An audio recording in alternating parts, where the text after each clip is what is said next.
Good morning, everyone. Can you please confirm if you can hear me?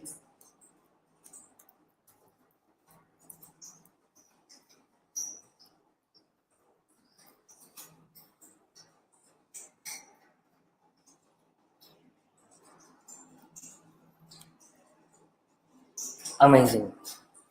I guess everyone can hear me. So we will get started with the giveaway.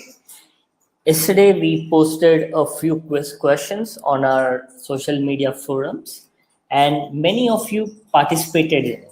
And to encourage you guys, we are going to randomly pick one person, and then we are going to give them a surprise gift.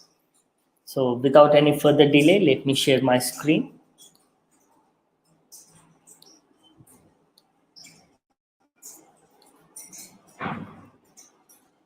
So yesterday, these are the people who have participated, and we have about 148 people who participated in yesterday's quiz.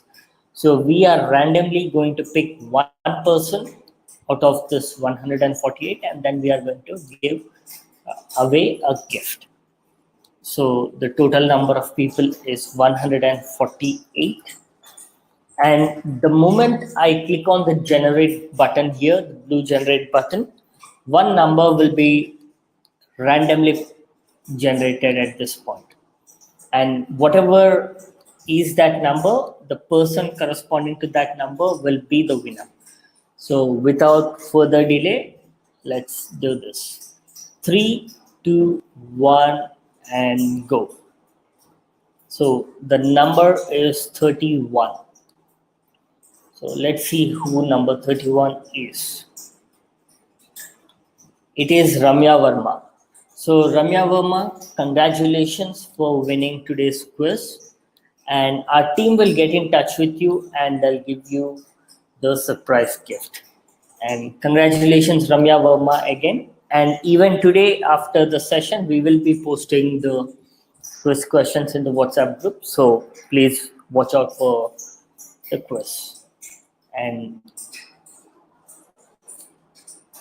Bunny, I hope you are in the session. Yep. I'm there. Congrats, Ramya, on winning. Yep. And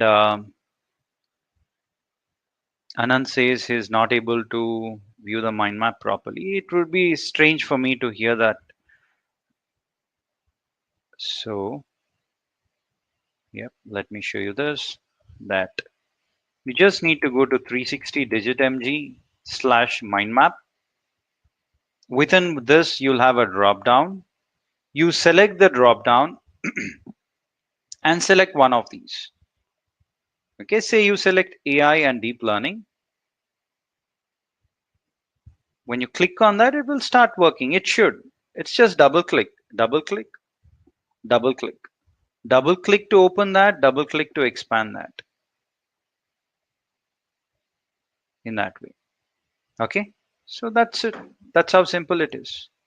I'm not sure why you are unable to, see that, why it is not working. If it's working for me, it should work for everyone because that's there on the website.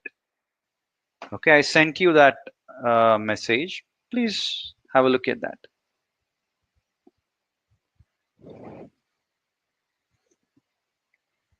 Okay, so videos, once again, I need not probably tell you again and again. Okay, Anant. Maybe tomorrow. Sorry, maybe yesterday. Maybe yesterday there was an issue. Sorry about that. Could be. And we'll be putting the thumbnails to all of these. Enoch would be doing that, right, Enoch? By the probably end of session or so, we should be having the thumbnails available for the 17 days. Today is the 18th day, and then 2 more days to go. It's a long journey, which is coming to the finishing line, and would be crossing the finish line with a lot of knowledge to take it to the next level. I should be honest in saying that this is an ocean. Okay, ocean, absolutely. DL and AI and deep learning is. And within this ocean, you have learned probably a bucket, if I were to put it in that way, just a bucket. But that bucket has all the required, stuff for you to explore the entire ocean. Okay, okay. And probably within that bucket, I know a drop, and that drop I passed on to you. But probably without that drop, the water in the bucket would not be complete. Okay. Then we discussed about a lot of variants of RNN. We discussed on how to use RNN in terms of dealing with your sequential textual data. How can we use RNN to handle time series data? And how to use various regularization techniques. You know what? As part of the regularization techniques, you have another regularization technique, which is called as, I'll probably put it here somewhere in the deep learning primer. We have it here. Maybe we'll have it here. Yep. So one of the regularization techniques is to use recurrent dropout. Regular dropout would drop out the neurons basically in the connection. If you have a connection like this, first layer would be hidden layer, and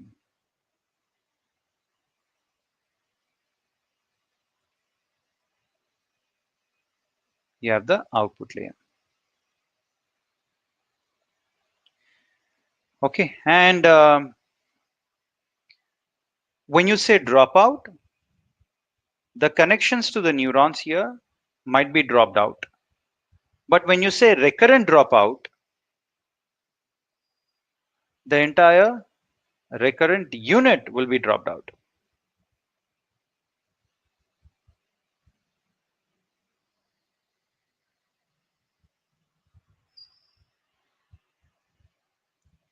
Okay, and then we also have stacked RNN to improve the accuracy. You're going to stack multiple RNNs together as part of stacked RNN.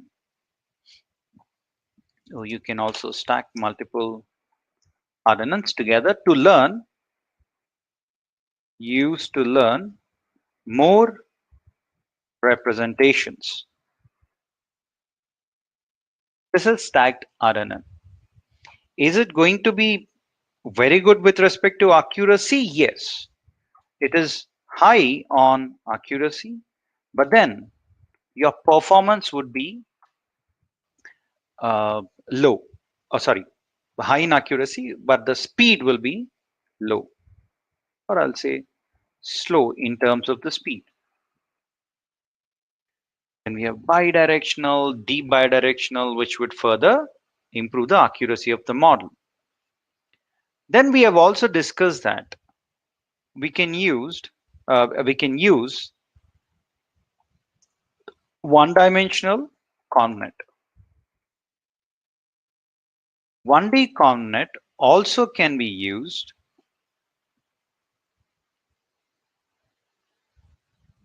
okay, and here you use one-dimensional max pool also. Would it be faster? Absolutely. You can actually run on you can run 1D ConvNet even on a CPU machine. And then you also have RNN CNN models, which we have briefly seen. Didn't we mention it here? Okay, let me put it here. RNN again. When I say RNN, I'm speaking about LSTM and GRUs also. Okay. In the CNN RNN, you have a long sequence of or images of textual data. Okay. What you do is you supply that to a 1D CNN, and then you get a shorter sequence. Shorter sequence means these are all the CNN features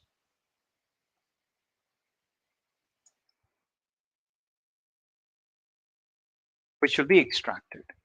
And then take these and supply it to RNN, recurrent neural network.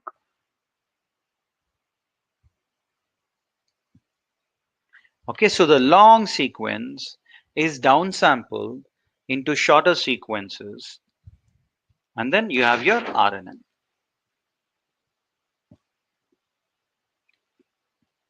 Like, this is exactly what you can do.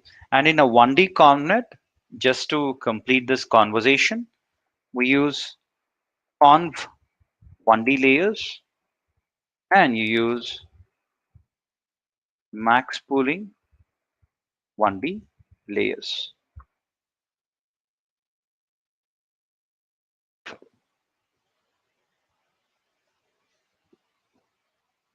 Okay, so this is how it works.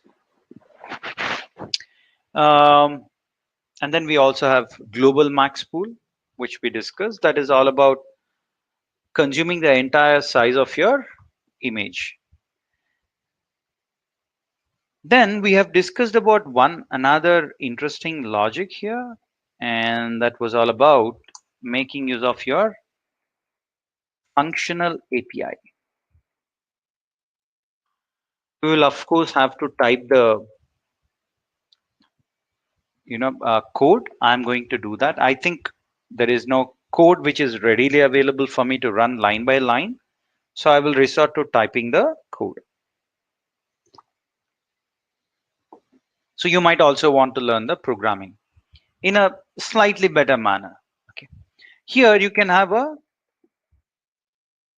multi-input model wherein you might supply one input which could be images,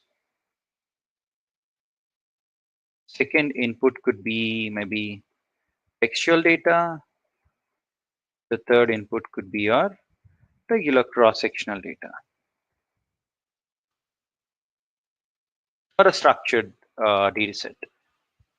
You then merge all of these, merge the outputs of all these three, and combine them to get a final output.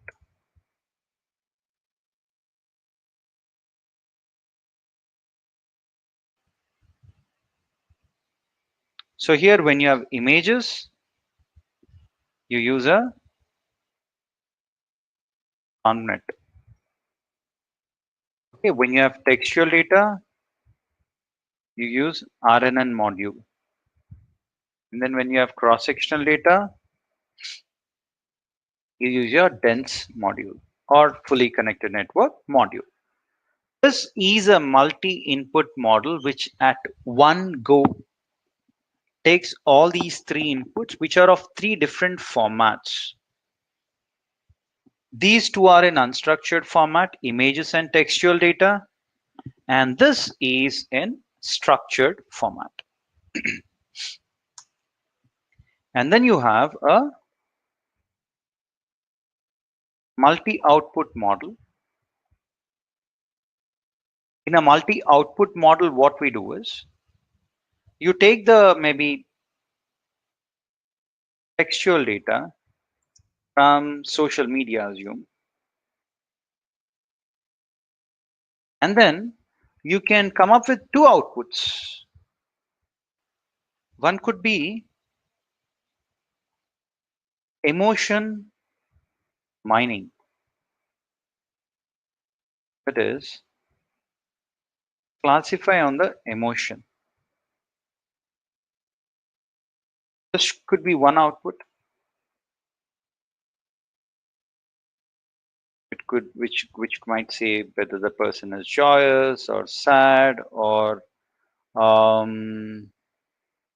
are many other emotions, happy, so on and so forth. And then from the same social media post, you might also want to probably predict the uh, maybe the age of a person.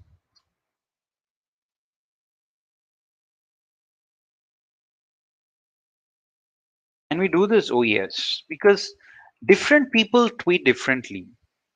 The English language which is used by a guy who is 60 years old versus a person who is 18 years, there is a huge difference. Okay. And then whenever we have nonlinear network topology,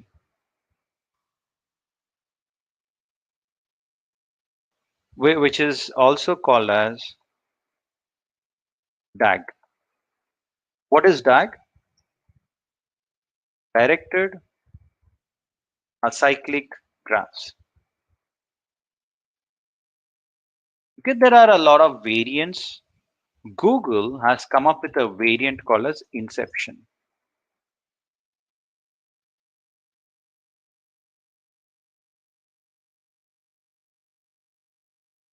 Then you have residual, which is from Microsoft. Okay, and then I've also drawn and show you on how an inception module looks like and how a residual module looks like. So let me quickly draw it once again for your benefit. If you have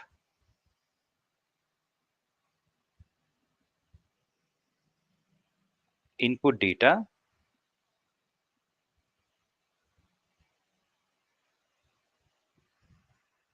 and if you have convolution layers, 1, 2, 3, and 4.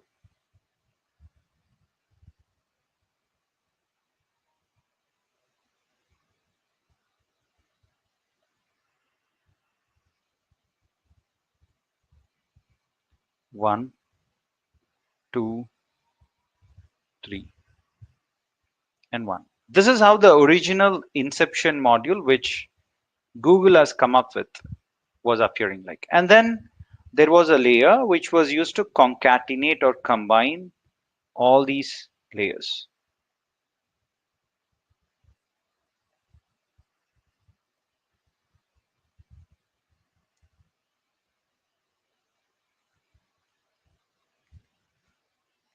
And then you have an output.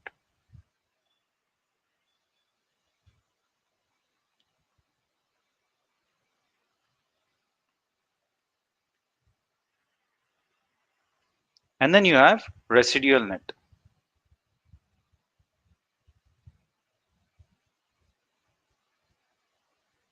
This is inception, this is residual.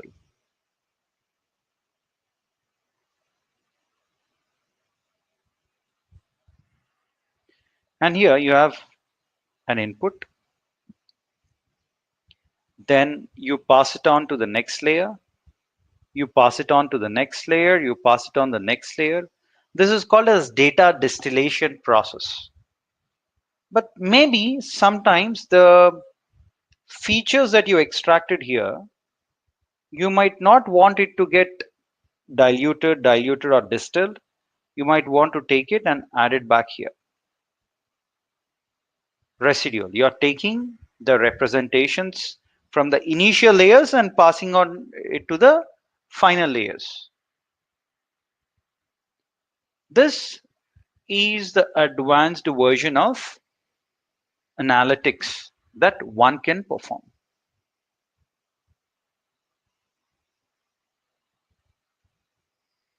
Yeah, all good. So now what we shall do is I will go to Spider, and unlike what we have done until now, I think I will have to type. This is your RNN model, right? Same thing which is here. No, no, I think. So let me close OpenCV, CNN, RNN temp file. This can be saved as RNN.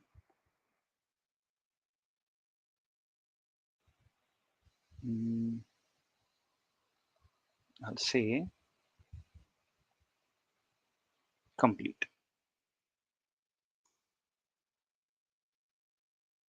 And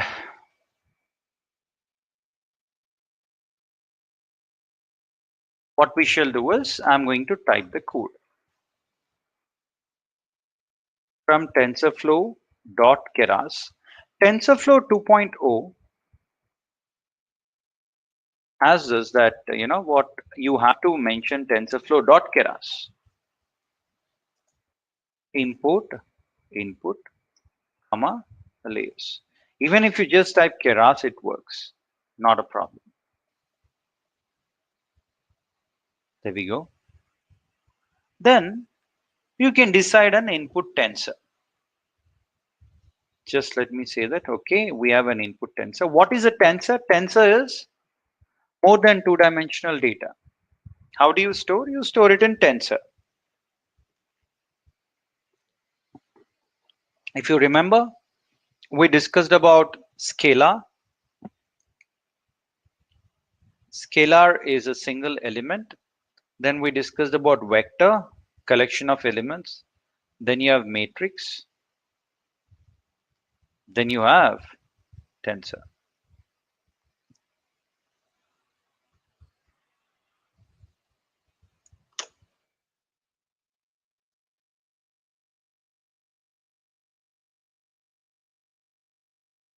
You have an input image of shape 32. You're putting it in input tensor. Okay, in functional API, you directly manipulate the tensors and you use layers as functions. Okay, that take tensors and return the tensors. Look at dense.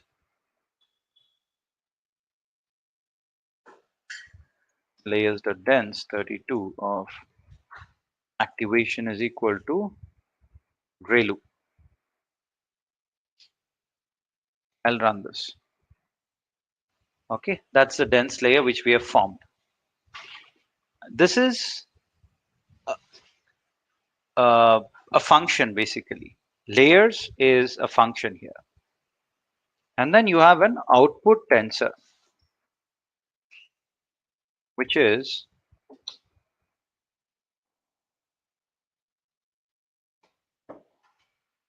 a layer may be called on a tensor.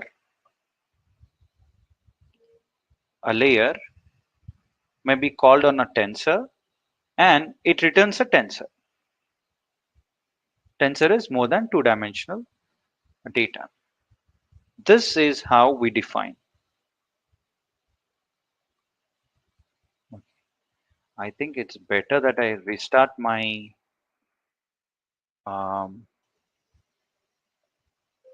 let me restart Python. Okay, let me do that. I'm sensing that something is consuming too much of space, and oops, let me see what is consuming too much. Oops, it's Google Chrome. But that's okay, it's only 14%. Then let me see what all I have. Yep, let me close everything. Mindmap, if need be, I'm going to open once again. Let me save it as NLP. Okay. Then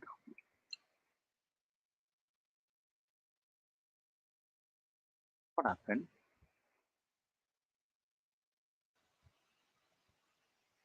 Then close this also. I'm just closing everything so that there is memory which is freed up. It's taking a while. Let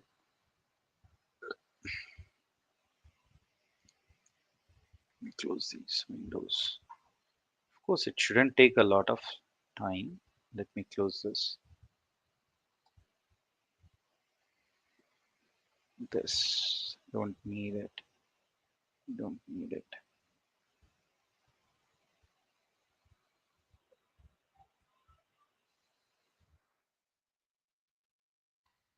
Anaconda, Xbox, Stopwords, Malignant, Documents.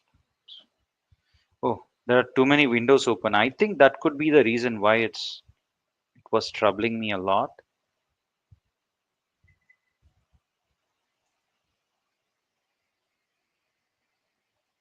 That's my IAT stuff. But then let me place it here. And then this I need to certainly save because this was part of our NLP training. Documents. Speedy LSA.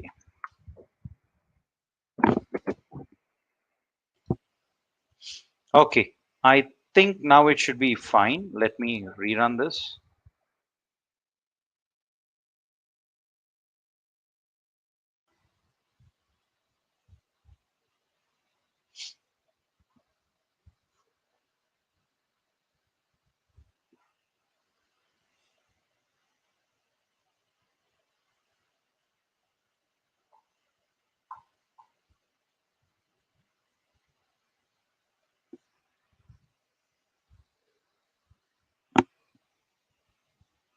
Okay, here we go.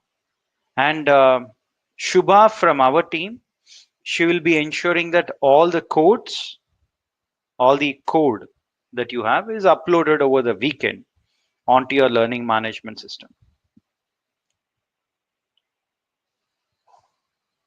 Okay, and you might also find it now, not a problem.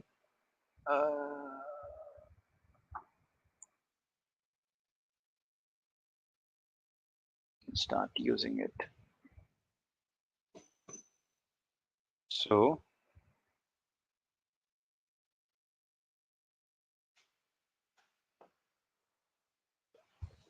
let me type the code from TensorFlow, Keras, input, input, and then layers.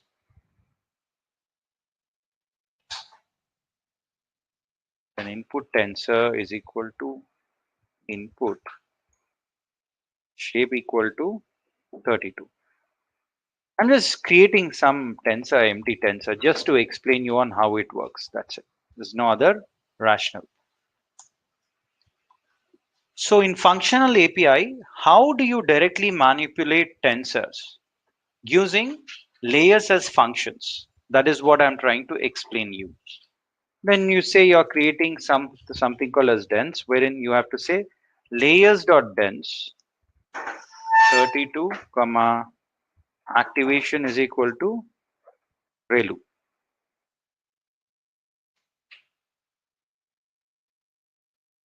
And an output tensor is dense of input tensor.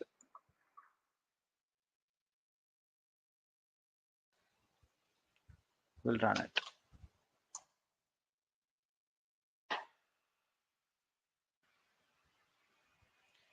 Okay, then what is the equivalent of a sequential model when it comes to your um, functional API? That is what I want to explain. So here you exclusively call input tensor and output tensor, and then you have the dense layers. So here you can just type it in this way, that you want to import sequential and model. Sequential model. From TensorFlow, Keras, you want to import layers. This is all about importing the important, modules, packages, etc. You need to import input, you need to import layers. Input is used to define your input tensor. Layers is used to define your dense network. Okay, let me run this and then show you on how we have defined until now the sequential model. So if you say I want a sequential model, you just first create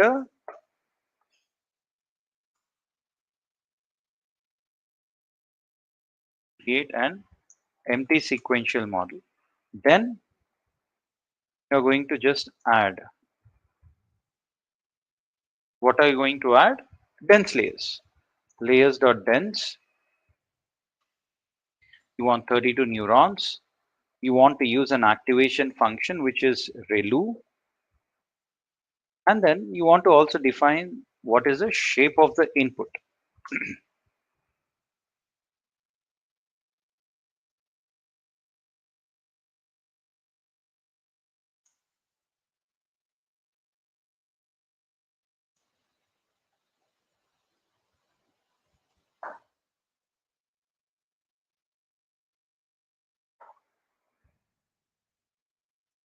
Then you add the same additional layers, and you can add an activation function. What happened?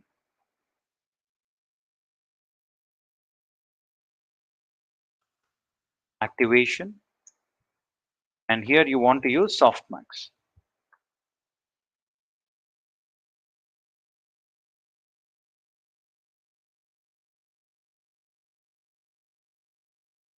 Okay, so you run in this way when you want to run sequential model. But then if you want to run functional model, how would that be?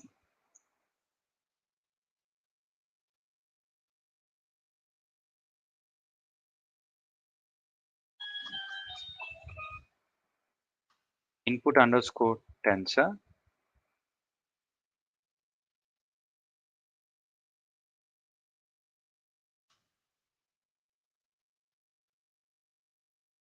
Okay, you have created an input. Then you have to say layers.dense, same thing. But the only thing was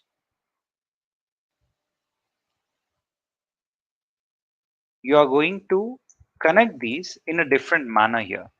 So here you say, I want to add input tensor here. So you are taking this, and here you just say dot add and it does the trick for you. Here you have to explicitly call the tensor. When you say this is equal to,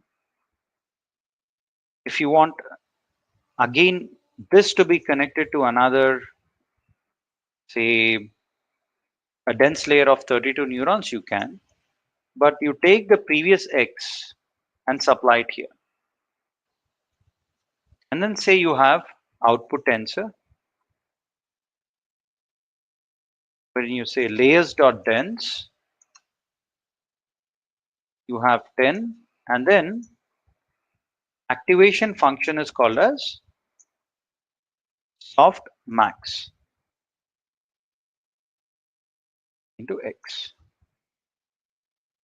So if you observe carefully, what is it that we are trying to do here? We are taking an input tensor, we are adding that here, and then we are storing it in x. Then we are taking that x and then adding it here.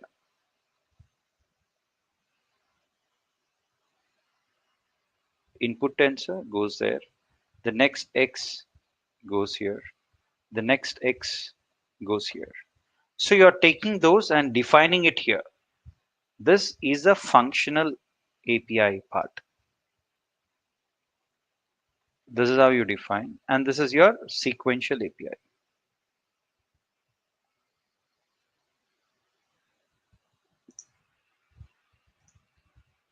And then when you define your model, you define in a different manner.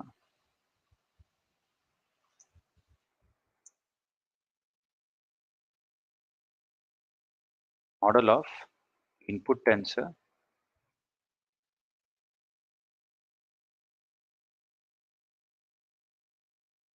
output tensor.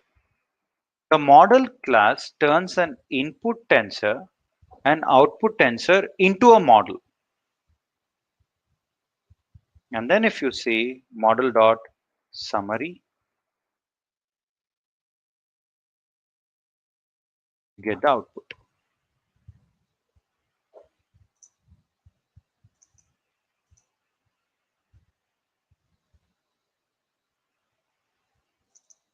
Okay, you have an input tensor. You're taking it forward to this. Okay, and then you're adding the output tensor. Did I run everything? No, I haven't even run this. That's the reason. I was just wondering on what's happening. Yeah, if you run this and then this, then yep, now it's fine. So you have an input. You're passing out to the next dense layer. That is being passed on to the next dense layer, and that is connected to the output layer.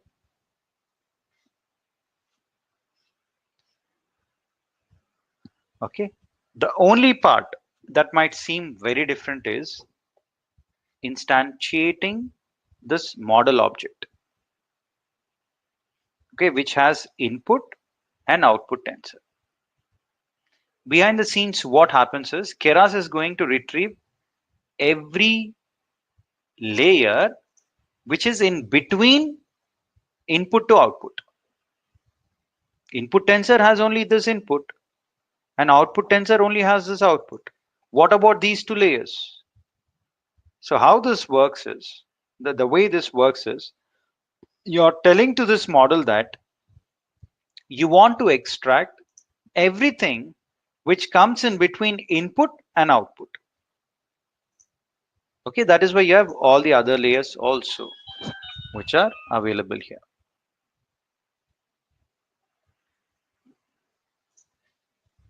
Okay, and you then compile the model. When it comes to compiling, evaluating the model, fitting the model, it is exactly the same. The way we deal, right? Model.compile. You want to use optimizer, which is RMS prop,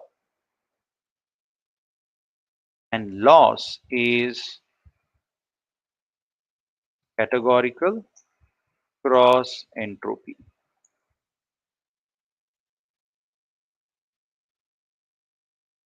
We'll compile the model. After compiling the model, what do? We run the model. You fit the model. There is no x and y. So what I shall do is I shall randomly generate just for demonstration purpose. You import numpy as np, and then I'm going to just randomly generate x numpy dot random, okay, dot random. You want to randomly generate 1064. Just like that, I'm just showing you. And y train, say you want to randomly generate, and because say you're just trying to mimic a 10 class problem,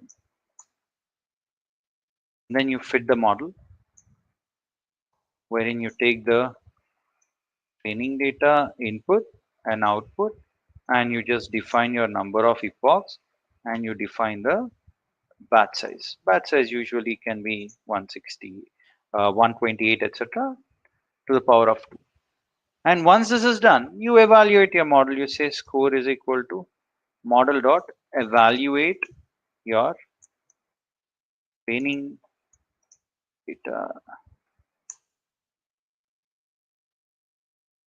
output and input.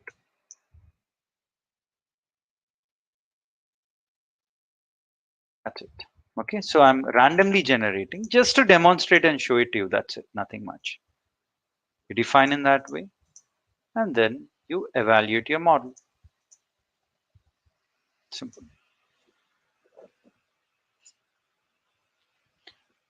Now, let us look at an example. Let me also save this as functional API.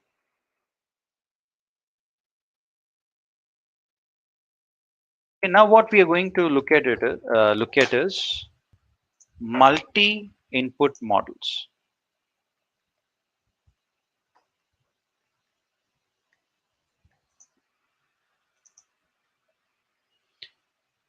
Here, when we built our chatbot, there were two things. One is from a video, if there is a video, you extract the speech or audio, and from this, we can extract the textual data, text or the transcript, speech transcript.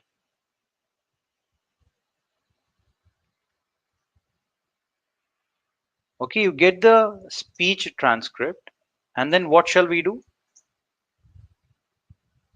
We shall take that, and then you build your model on top of that. What kind of model can be built? An LSTM model can be built, or one of the flavors of RNN can be built.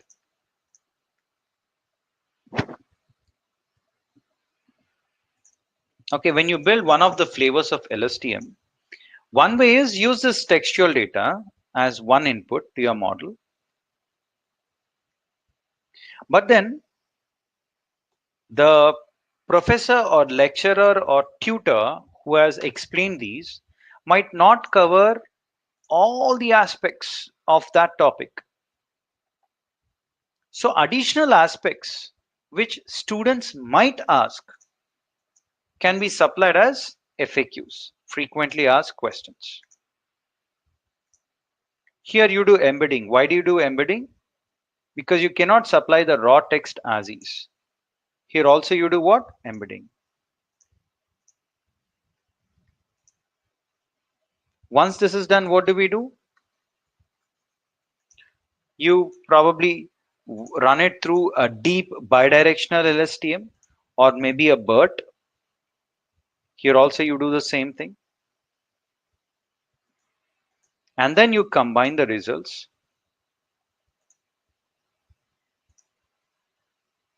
Okay, and concatenate the results. Once you concatenate the results, move it to dense layer. And finally, you get an answer. In the chatbot, if I ask a question on, hey, what is LSTM? What do you mean by functional API? What happens is it will run through these two LSTMs and then it will give you an answer.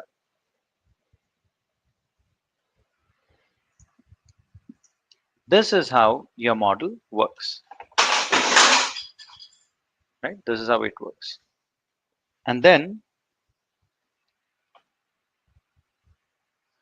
we can actually type this.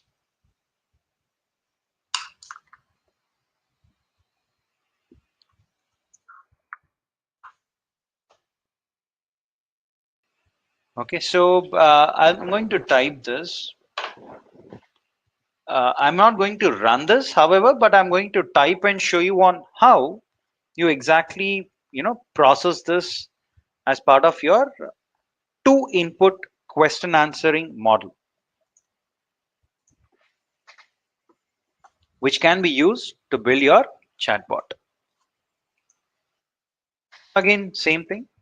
You first of all need to know on what modules or what classes you need to import.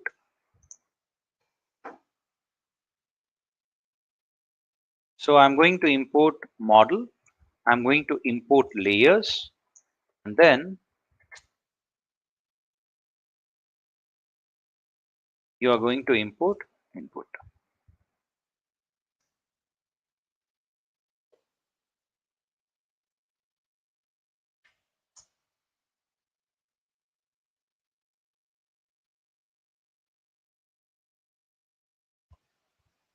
Anything wrong here? No.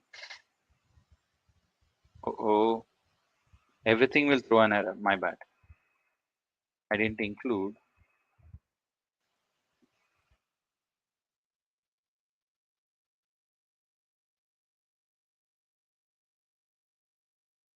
Not sure what I was thinking while I was typing this. Okay, now it doesn't throw. It won't throw error. Yep. From TensorFlow Keras models, you are importing model, you are importing layers, you are importing the input. Next, say you define text vocabulary size.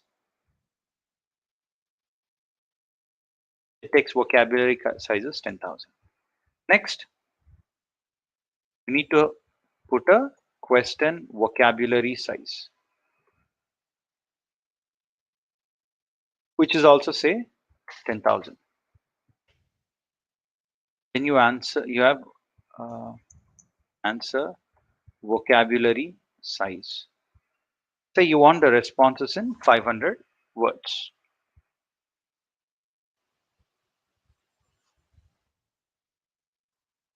I'll condense it so that it's easier. So text vocabulary size, question vocabulary size, and answer vocabulary size. And then you have a text input, which is input shape equal to none, data type equal to integer,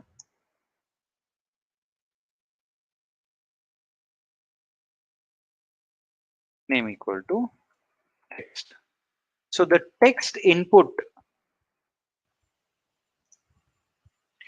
is a variable length sequence. It can be of any length. That is what this means, because people, when they type in the chatbot, they can type anything of any length. Then you can add, whenever you have a text, you cannot directly supply it. So what do? We first get the embedding layers out of this text, right?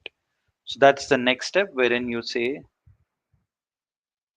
I want to get the embedding text, wherein I have layers dot embedding, and you're going to say 64 or something, whatever size you want, text vocabulary size.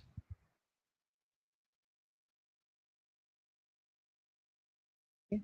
And then you need to supply, since it's functional API, whatever input you're taking, you need to supply it here.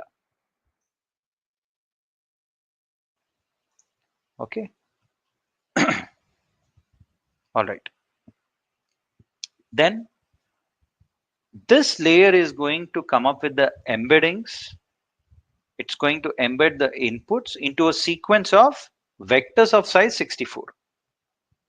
So you want 10,000 most frequently used words, and each word should be represented using 64 numbers. That is what it means.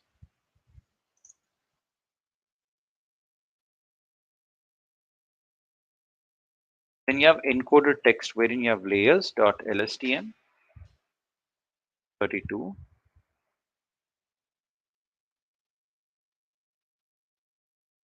Then you have embedded text. It encodes the vectors in a single vector via LSTM.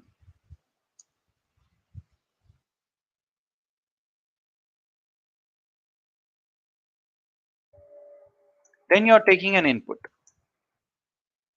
This is just dummy code that I'm writing. I mean, I'm just telling you that this is how you write, and you need to explore further, because it is not going to be an easy task. It is because you're combining multiple modules, multiple things together. For question also, you do the same thing.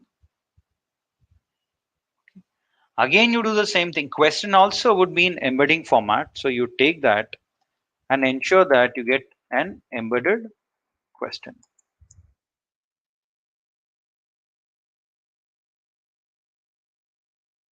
me put a shorter version, otherwise it'll be lengthy. Okay, so you're taking your input and putting it here. Okay, here instead of this text vocabulary, you'll have question vocabulary size. And then you'll have the question input.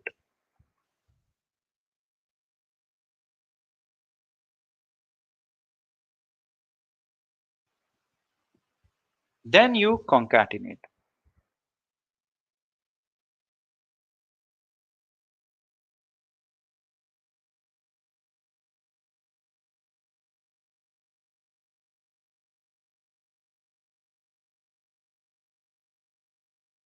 You have encoded text,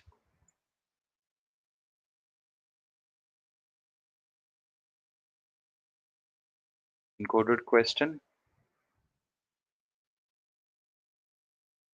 axis equal to -1.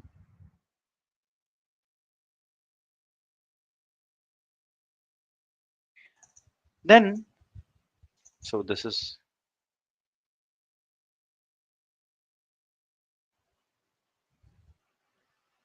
oh sorry, my bad. This should have been, 1 second, somewhere I went wrong. Just a moment.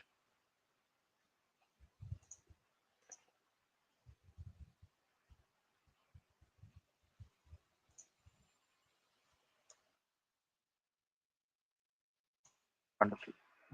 Here I went wrong, wherein I didn't give the embedded text. You took the input, you passed it on, you got the question, and here you need to have encoded question. You give again layers.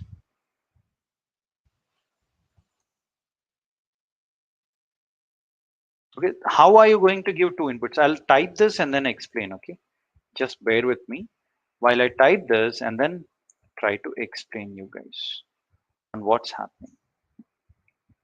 Now you are concatenating what?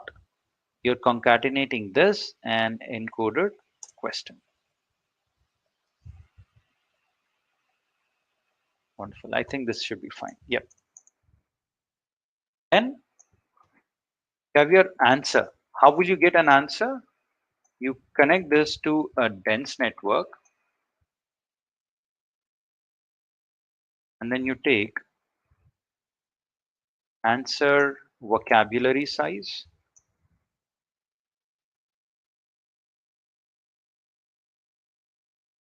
activation is equal to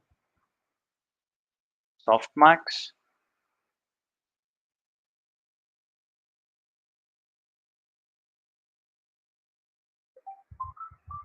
connected to this. Then you have a model wherein you have a model of text input,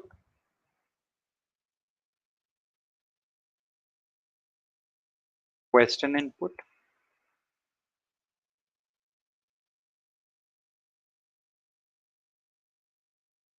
and then you have answer. Okay, then you compile the model. How do you compile? You know very well that you need to take optimizer, loss, whatever metric you want to use, you use that.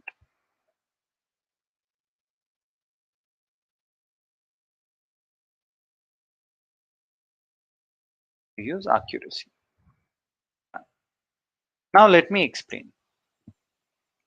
So what did we thought of implementing here in the first place? We thought that if at all we have a setting wherein you have a reference text and FAQs. So if you have your textual data and FAQs, and based on these, if you train your model, first thing is get your embeddings, because you cannot supply your raw textual data or raw FAQs as is to your model. You cannot do it. You need to convert that into a numerical vector format.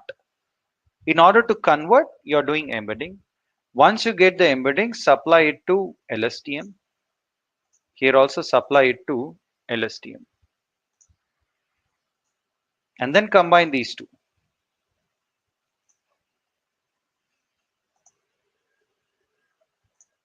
And concatenate. Then supply it to the dense layer. Finally, because you need to combine both these results into one, then your dense layer is going to give you the final answer.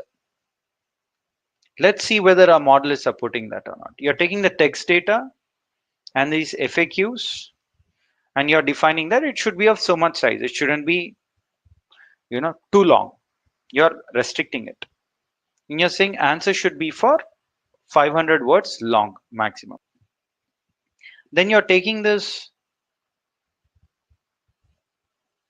textual data part, you're supplying that input, and then you're getting that into text underscore input. Since it's functional API, you take this and supply it here. Okay, layers.embeddings, you supply it here. Why are you doing this? Because you want the data in word embedding format, that is numerical vector format. Only then you can supply that to LSTM. So you're triggering an LSTM, you're taking this and supplying it here. This is functional API. This is how you define your functional API.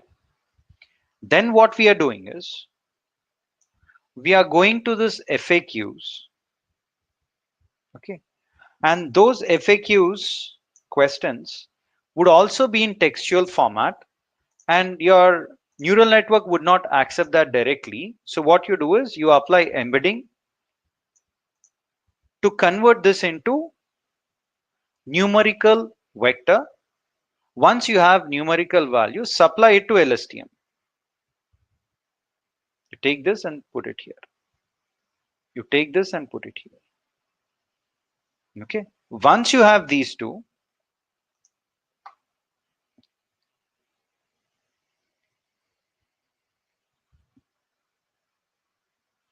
you combine these two. So you have encoded text, encoded questions. You combine them, concatenate them. Okay. And once you combine them, you are going to then define the layers. Finally, the final output layer. So here you combine them. Then what are you doing? You're saying connect them to dense layers. Once you have the dense layer, which is nothing but the answer that you want in 500 words maximum. So you're having 500 neurons. You're using softmax because it's multi-class classification problem, and connect this concatenated value to this because it's functional API which is going on.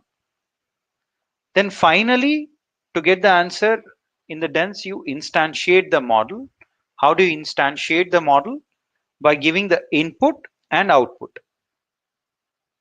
It's always written in this way: model of input, comma, output. And whenever you instantiate, you know for a fact that here we have two inputs. One is textual data input, another is the FAQs input. You combine those two and then finally build your model and compile the model. When you want to compile the model, you know for a fact that you have RMS prop, okay, and then you have categorical cross entropy, and then you have metrics. Okay. Now what you do is you define your own text, you define your own output, and then proceed further. Here, just if you want me to show you the code on how it is defined, how to train this two input model, there are two ways. One is whatever embeddings that you get, etc., whatever values you get, store them in a NumPy format.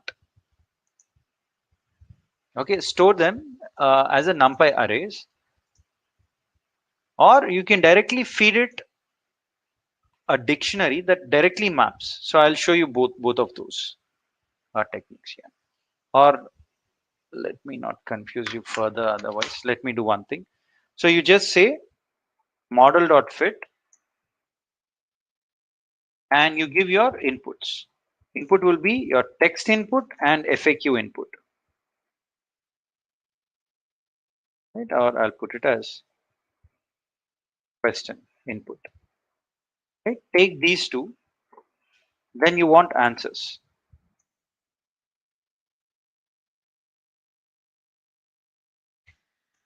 So you want your inputs and your output, obviously, and then you say epochs, how many ever epochs you want, you run those and define your batch size.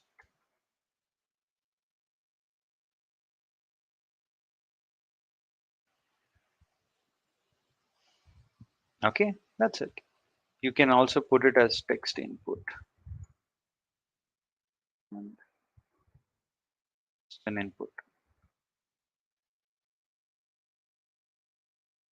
Then you have your answer. Okay, if you want the same nomenclature to be followed, it will do that job for you. Another way is same thing, but the only thing is you say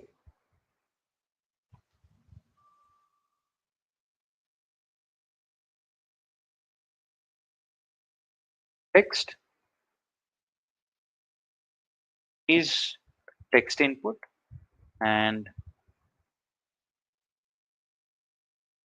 question is going to be question input, and then you have your answer epoch in this also works. Why is it giving in this way? Okay, I didn't close it properly, that's why you see a red cross, but it should go away now. Yep, that's it, simple. So you define your model, you define sequential functional APIs, you concatenated the outputs,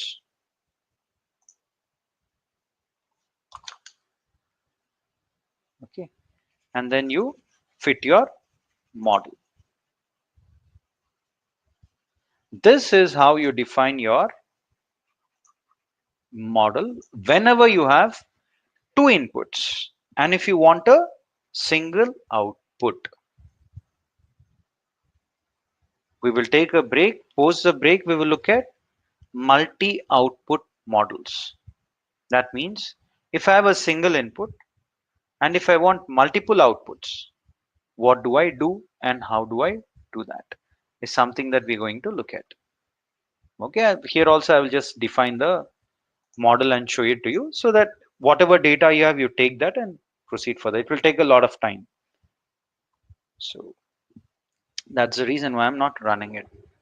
So let's take a break and let us be back by maybe 11:45 break time.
Okay.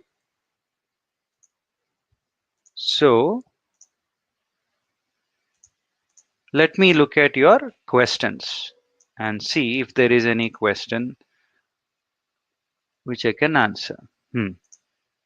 What is the question that you have, friends? One of our friend has a question on, for visibility purpose, I tried to follow the class in YouTube. It is taking me to natural language processing day 4. Any confusion in linking to YouTube? Enoch, are you there?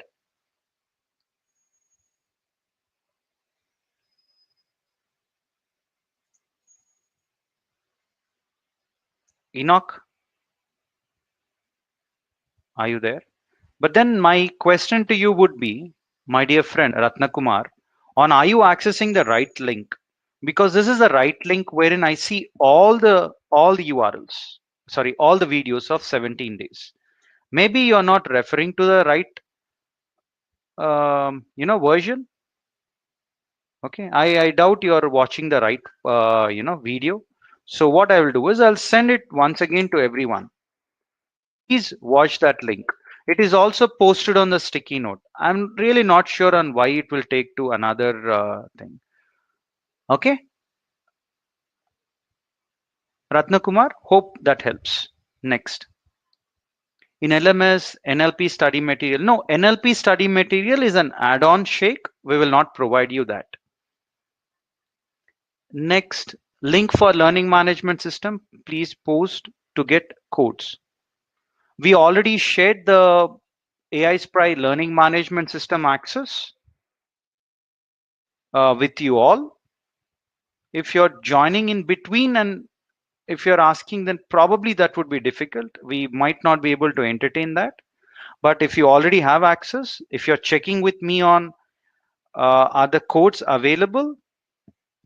Yeah, they are not yet made available, but the data sets are made available. As I've told you, the code would be made available before the last day of the training. Before that, if you need anything, Gopinath, you can always watch the YouTube recorded videos and get access. Okay, Sai Baba says, I didn't submit yesterday feedback. For 1 day, 2 days, we understand, Sai Baba. We would consider that. Link for learning, I answered that. I think you have posted that multiple times, Gopinath, but I answered that. NLP Shake would not be given.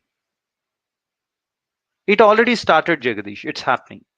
If you're subscribed on YouTube channel, you'll know about that. You'll come to know about that because directly from YouTube you'll receive an email.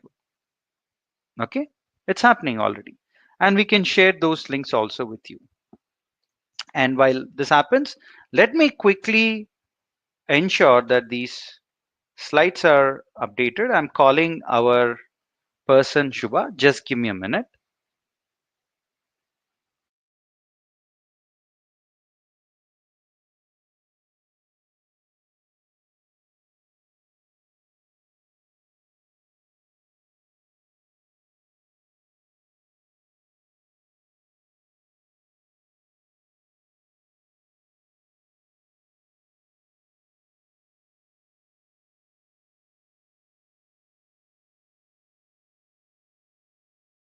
Okay, we are going to update the codes by today.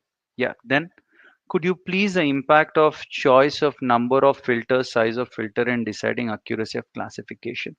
No, nothing, Harita. We need to just experiment. Okay.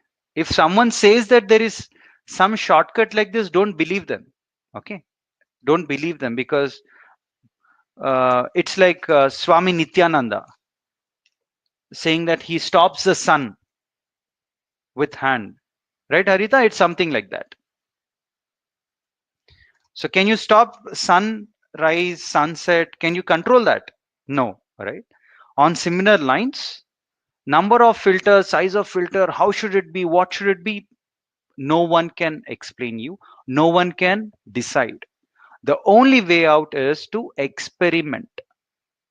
That is the only mantra and the only solution. Right, Harita? Please, can you confirm?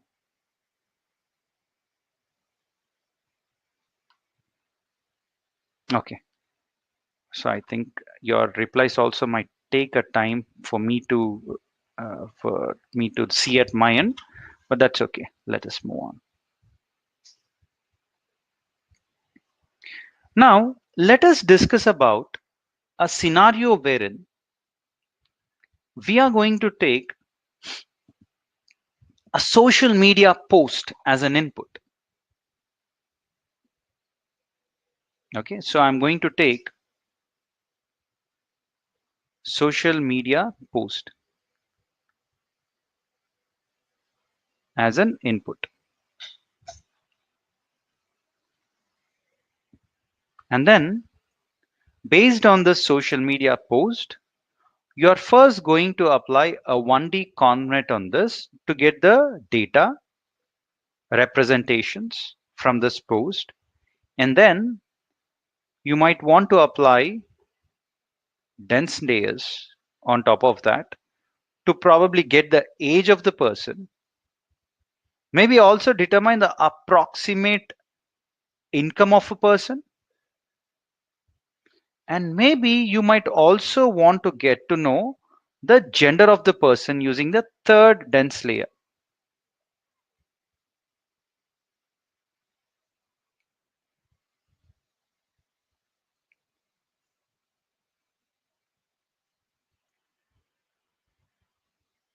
So you have a social media post, you are moving it to 1D convnet, and then you have three dense layers. You have age, income, and gender.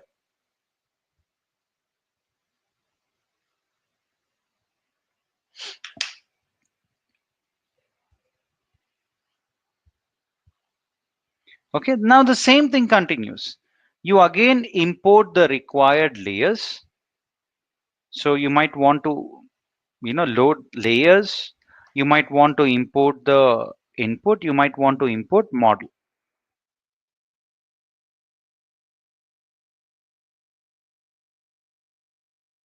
And then you have a vocabulary size.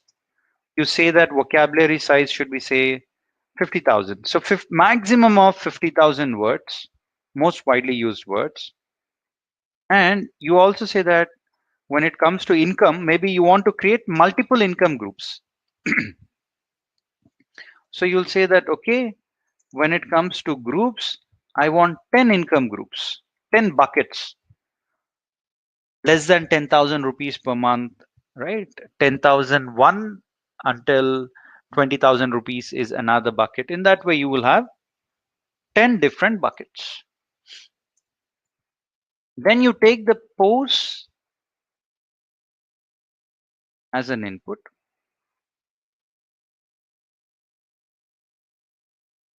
Then you have input, shape equal to none, and then data type is equal to integer, then name equal to pose. Then these pose would be in textual format. Can I supply the pose, social media pose directly to the layer? Yes or no? Let me ask a quick question here. And here is a poll question. So, can social media pose be directly supplied to a neural network? Yes or a no? Can you all please respond to this?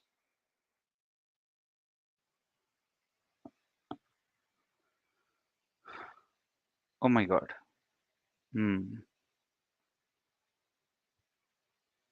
Mixed responses, no. Yeah. Friends, raw data, raw textual data can never be supplied directly. Okay. You cannot directly supply.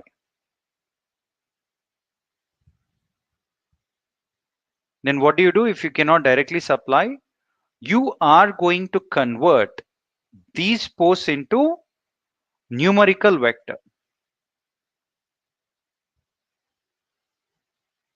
How do you convert posts into numerical vectors? Using embeddings. Using word embeddings, you convert textual data into numerical vector. Okay, that is what we do. But then in the interim, there are a few questions. Let me quickly answer.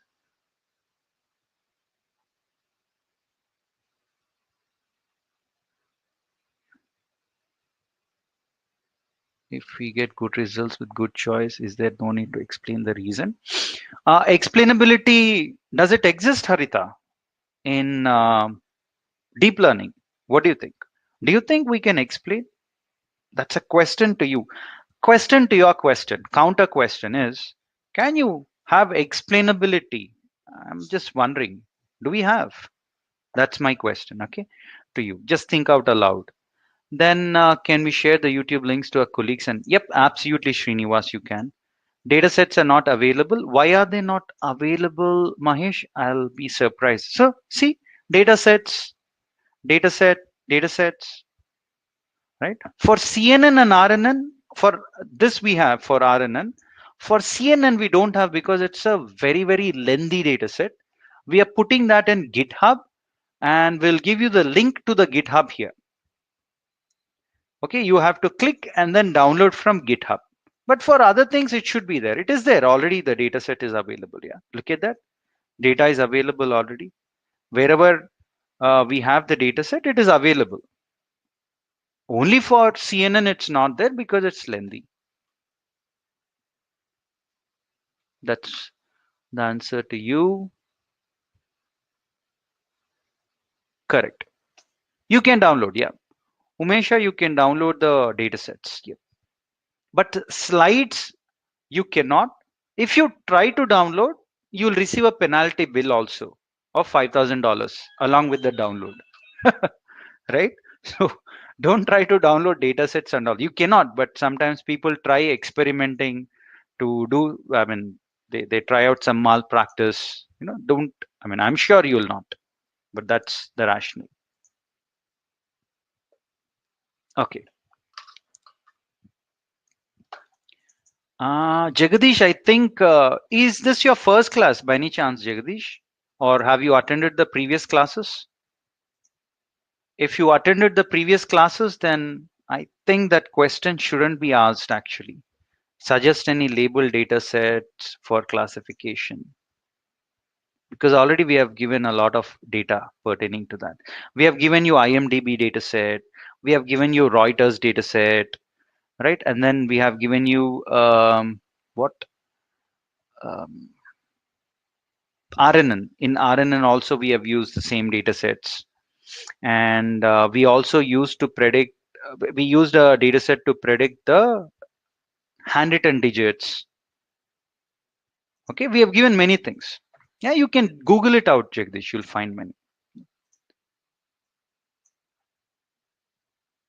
Yeah, we will look into that. Yeah, MNIST data set, absolutely, Venkatakiran. We have done all that. Okay, let's move on now because we need to complete a few of the things.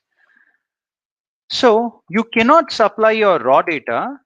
Hence, what we do is we are going to get embedded layers.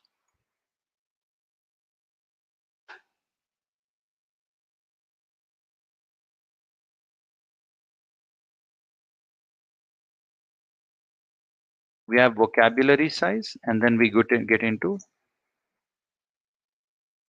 post input.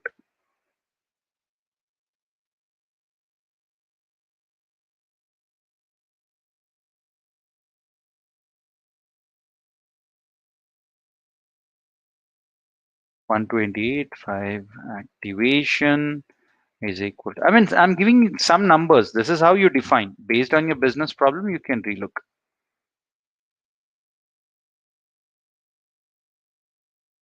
And then you have embedded posts.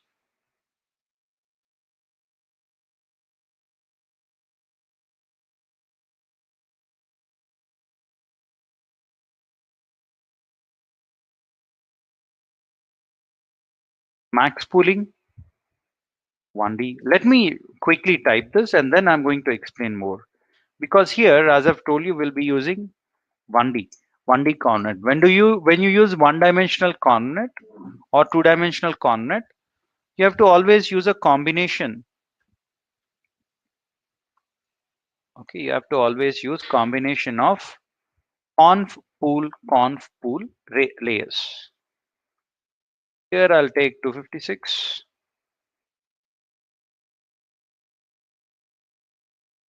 So I'll just copy this and proceed further. Then you have max pool, conf pool. Then again you can put a conf pool. But then if it's a final layer, instead of your dense or flatten, you can also use global max pool. This is what is preferred when you use your one-dimensional coordinate. And then you have dense layers. You have 128. Activation is ReLU and then X. And then what do? We have the input which from which you have extracted all the representations, and then you predict. After this, again, I'll do a recap. Then you'll probably understand better. Age, you'll have a single neuron because that will be a kind of regression problem that you solve. Then when you want to say predict income,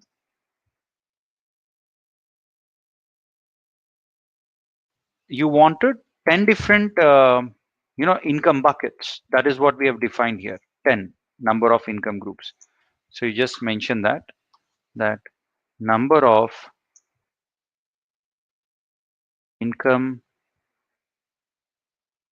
groups will be so much, and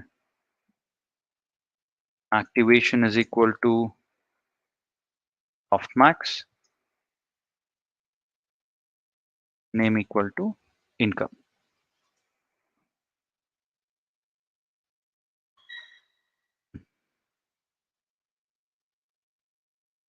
Name equal to income. Then when it comes to gender prediction, it's a two-class classification problem, right? So I'm trying to cover output variable continuous, output variable categorical with multiple categories, and output variable categorical with two categories. So when you have two categories, you can have one, or even you can put two. Sigmoid, and say you want to predict the gender. And once you're done with this, what do you need to do? You need to instantiate your model in functional API. How do you instantiate your model?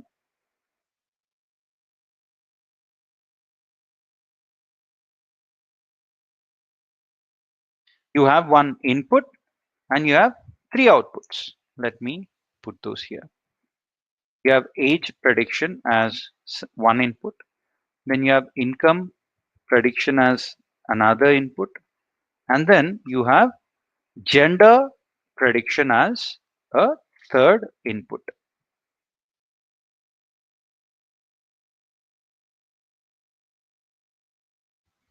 Then, as usual, you're going to compile your model. And when it comes to compiling the model, I'll also speak about a few things here. Wherein you do weighted analysis. So I'm going to explain you how we do that here. And then at one go, I'm going to once again do a recap and explain. Okay, you do model.compile. Within this, you give your optimizer. Say you're planning to use your optimizer as RMS prop.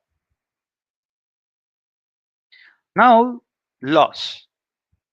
Since you have three outputs, you need to give three different loss functions: mean squared error, Why mean squared error? Because we are dealing with age, which is a regression related problem.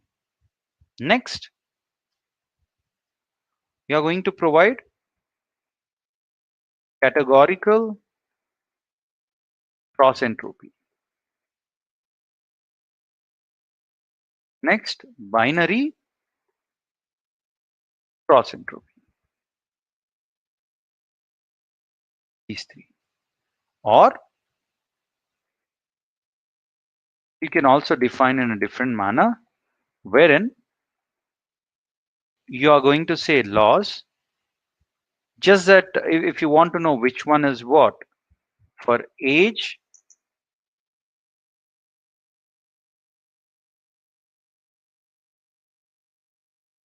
we are using mean squared error.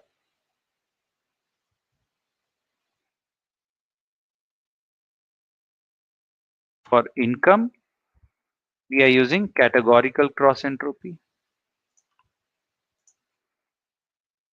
For gender, we are using binary cross entropy.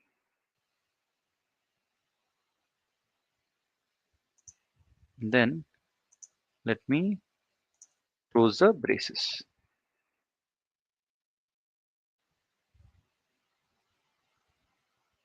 Okay, so optimizer loss. Okay, I should remove this also. Age, yep, income and this. Done.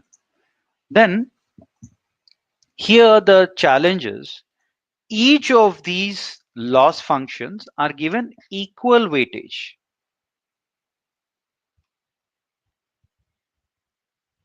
Okay, to calculate the final loss, you're saying, okay, give equal weightage to this age, income, and gender. But what might happen is maybe historically, based on your experience, you know that when you predict age of a person, maybe error rate will be in the range of, that's mean square error or whatever bit would be in the range of say 3 to 5. And say this categorical cross entropy for income would be in the somewhere in the range of, you know, 4 to 5, something. I'm just giving you random numbers. And say gender would have 0.5 as your error. So different errors. So maybe income could be 400 to 500. Let me put it in that way so that it's better. So here, here, and here, the scale is very different.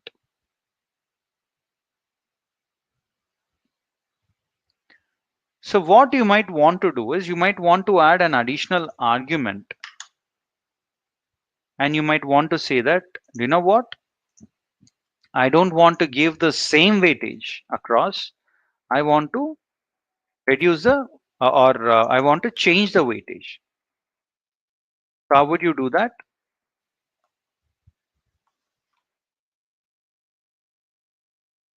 Loss weights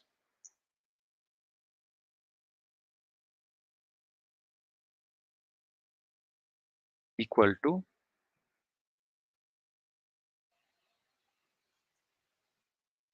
say 0.25. Say this is 0.25 weightage. You want to give it to say age, just like that randomly I'm giving some numbers. You want to give 1 as a weightage to your categorical cross entropy income, and for gender you want to give a weightage of 10. Okay, if you give in that way, different weighted averages will be taken.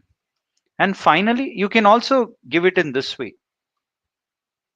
Okay, an equivalent way or a better way to write would be, just take this and put it here.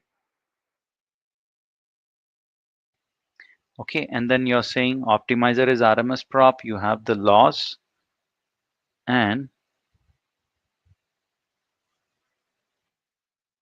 you have loss weights. Again, you can give the same thing. If you feel that, you know what, if I represent in this way, it'll be easier for me, you can. 25.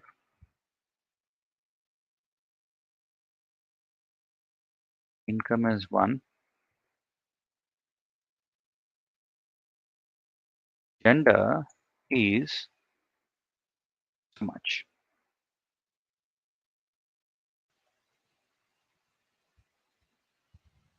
And then you can fit your model finally.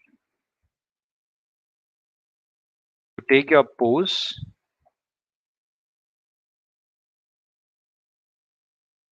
you take your output variable for age, you take your output variable for income, and then you take output variable of gender. And then you say epochs is 10 and batch size is 64.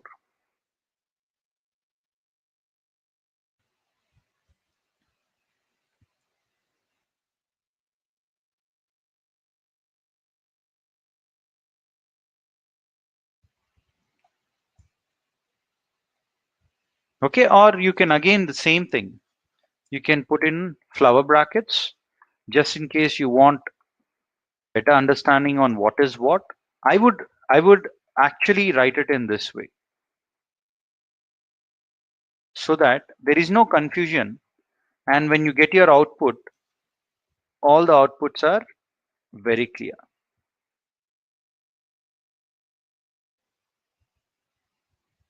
Did I miss out anything? It's still showing. Yep. This should go away. Yep. Wonderful. So let us understand this holistically once again. Let me, that's it. It cannot be zoomed any further. We minimize it. Okay. First, import all the required layers. Then you are defining on what should be a vocabulary size to deal with. Okay, you're saying you want to use only 50,000 most frequently used words from your data. And number of income groups because you also want to predict income. What is happening here is you're saying that let me take a social media post as an input. So social media post is taken as an input. Then what are you doing? You cannot supply the post directly to your neural network. So what do? You are going to apply a dense network. So you take your input. This is your input. Before supplying it to your network, you first pass it through your 1D ConvNet.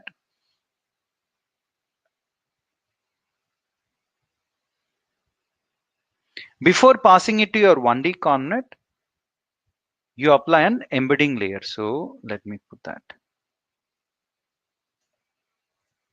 Embeddings is what you might want to extract. After you get the embeddings, then you supply those embeddings to 1D ConvNet.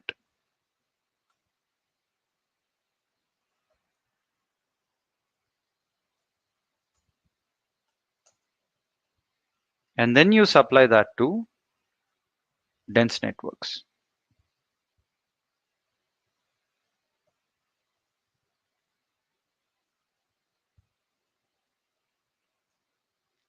When you supply it to your dense network, you get what? Age,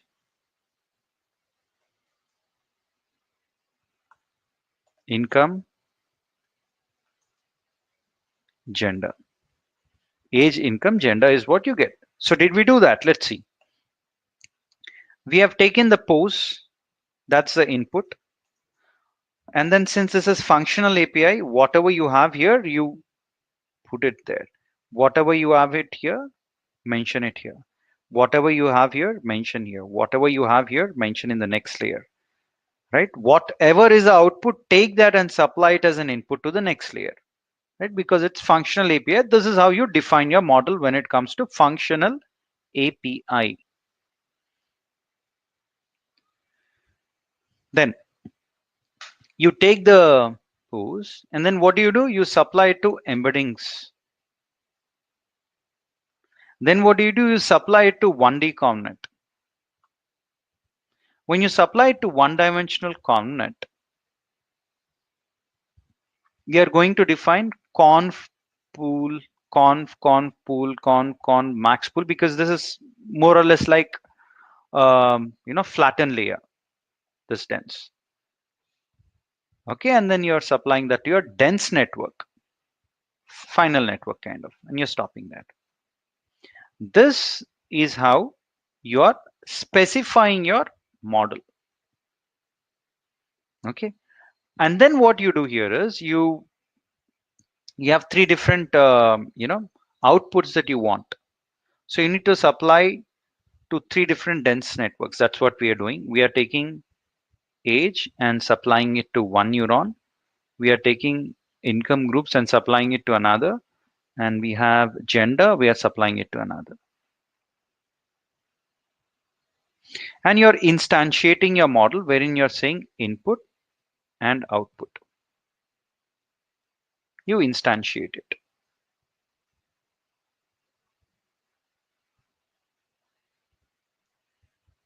And then what you're trying to do is you're trying to compile the model. You're using the optimizer RMS prop, and you're using the loss function, mean squared error, categorical cross entropy, and binary cross entropy.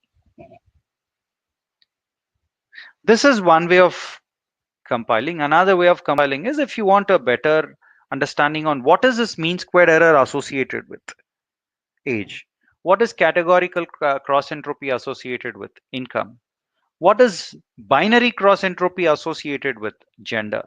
If you want those kind of things, you just mention in the flower brackets all those corresponding objects.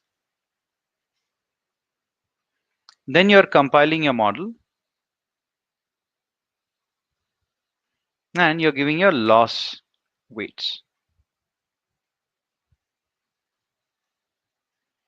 And then you're again compiling the model. You have the optimizer, the loss functions. Loss functions can also be defined in this way, right? MSE is associated with age, income with categorical cross entropy, gender with binary cross entropy, and then you give the loss weights. So you define your model, and then you compile your model, and then you fit your model.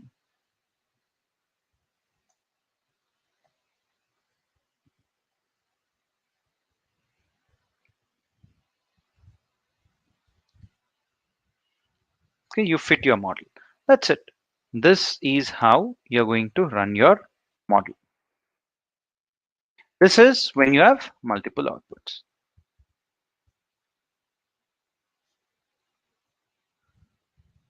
Then another very, very good representation that you have to certainly learn is the DAG representation.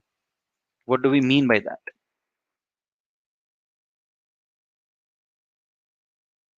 Another very good representation is DAG representation. Let me write it down here. DAG stands for Directed Acyclic Graphs.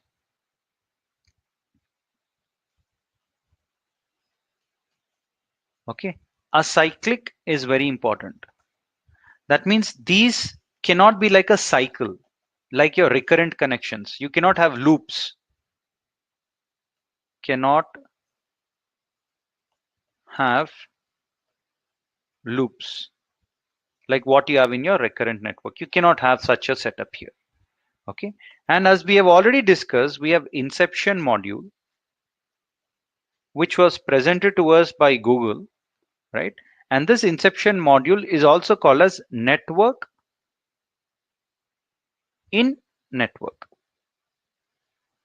It is called as network in network architecture.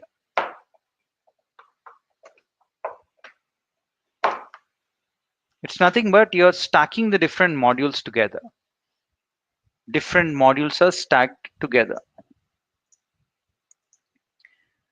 Okay, and what you do is you split them into several, parallel branches, and your algorithm will run in parallel. It will work very well only if you are aware of parallel processing. Otherwise, it doesn't work well. Okay, then I'm going to write down the network for you, the Inception network. And one more thing that people also do is they import these kind of networks directly from Keras applications. How do you do that? So what people usually do is they say, okay, from Keras applications,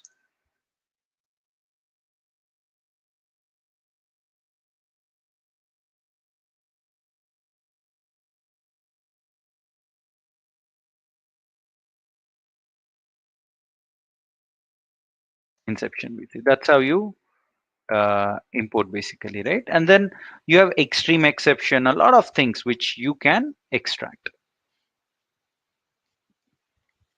But here I am going to explain about something interesting to you guys, wherein I'll type the network.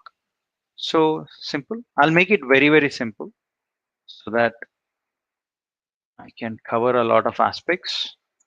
So from TensorFlow, you import the layers. Then what you do is you define various branches. Branch A, B, C, D in that way. Okay, and then you combine all those branches. So this is how the network looks like. You have your, say, input data. Then there were 4 convolution layers, 1, 2, 3, and 4. 1, 2, 3, and 4. You're connecting it. 1, 2, and then 3. You connect this to this. Then you concatenate those, combine those. Combine in this way. And finally, you have an output.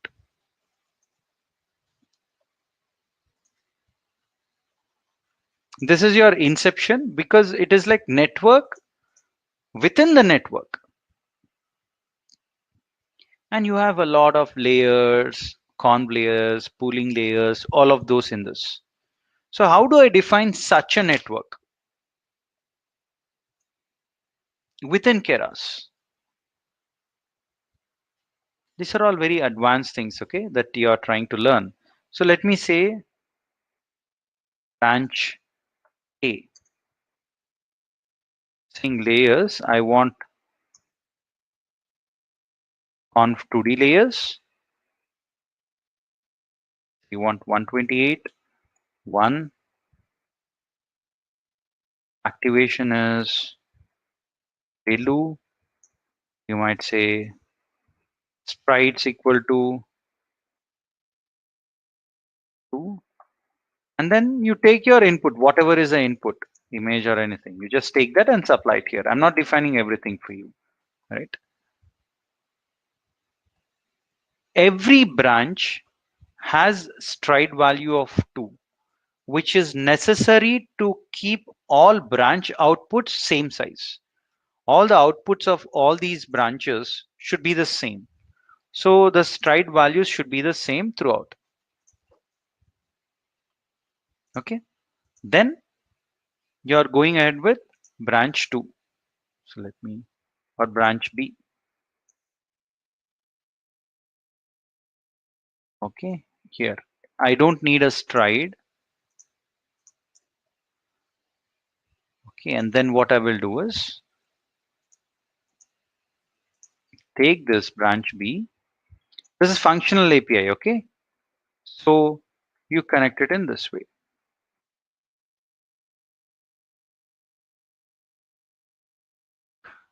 Branch B. Then you connect it to branch C. In branch C, you will have, I'll then explain, okay? I'll just first type it, average pooling. See, for you all, you need not write all these things like a programmer does. All you need to understand is how to make use of the code, how to reuse the code.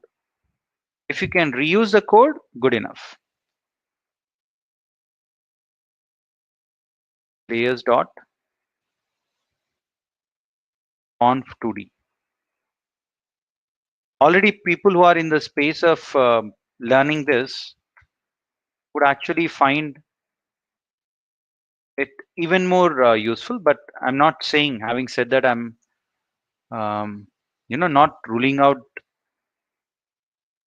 the option that people who are new also will learn. I'm just saying it'll be more beneficial, that's it.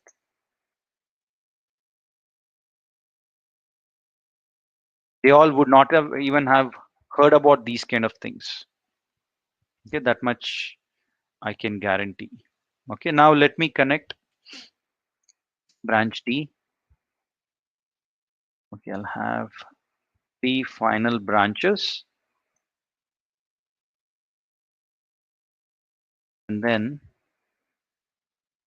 you take the input and give it to this branch C.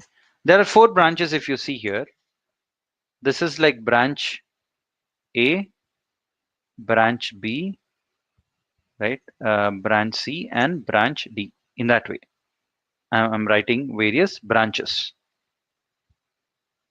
I'll explain in further detail once I complete this. So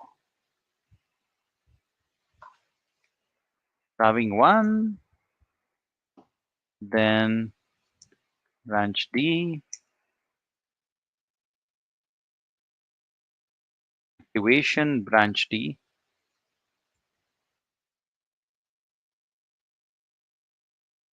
then you have another branch D, then here you put strides.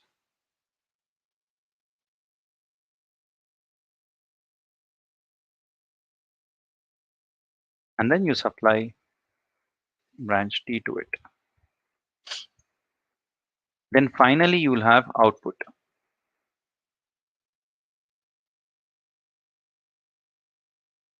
Then you concatenate. And when you concatenate, you combine all these things. Branch A, branch B,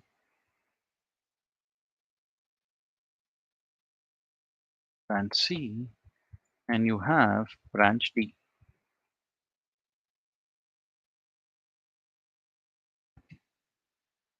All right, now let us understand each of those branches. Let me choose a different color. Okay. When you look at branch A here, you're just taking this branch and directly supplying it to your output. Okay, so you're taking this stride equal to 2 and then closing it. Okay, next what are we doing? We are taking branch B. Branch B has 1, 2 and then output. So you have 1 and 2.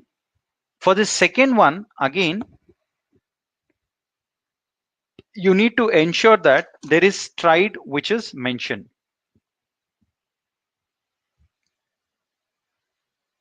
If you do not mention these strides, it's not going to work well. Why? Because you need to maintain consistency when you combine branch A and when you have branch B. When you want to combine those two, output coming from here, branch A, and output coming from branch B also should be the same. Why do you have 2? Because you have branch B and branch B like that. Okay. Then You have branch C. Branch C is average pooling layer. Since it's average pooling, here itself you will say that it's going to be strided. And then branch C and then output. So you have two. Then you have branch D. If you look at branch D, 1, 2, the output of this is taken here, the output of this is taken here. And here once again you'll apply stride because the outputs that are being merged should all be of same dimension. And finally, you have an output here. An output is nothing but concatenate branch A, B, C, and D. Branch A, B, C, and D. Combine them to get a final output. These kind of architectures are the architectures which have won the first place in the ImageNet competition. The ImageNet competitions which we had, we discussed about that. These are the kind of models which won the very first place. Okay, and then same is the case with residual net also. Residual also is the same thing.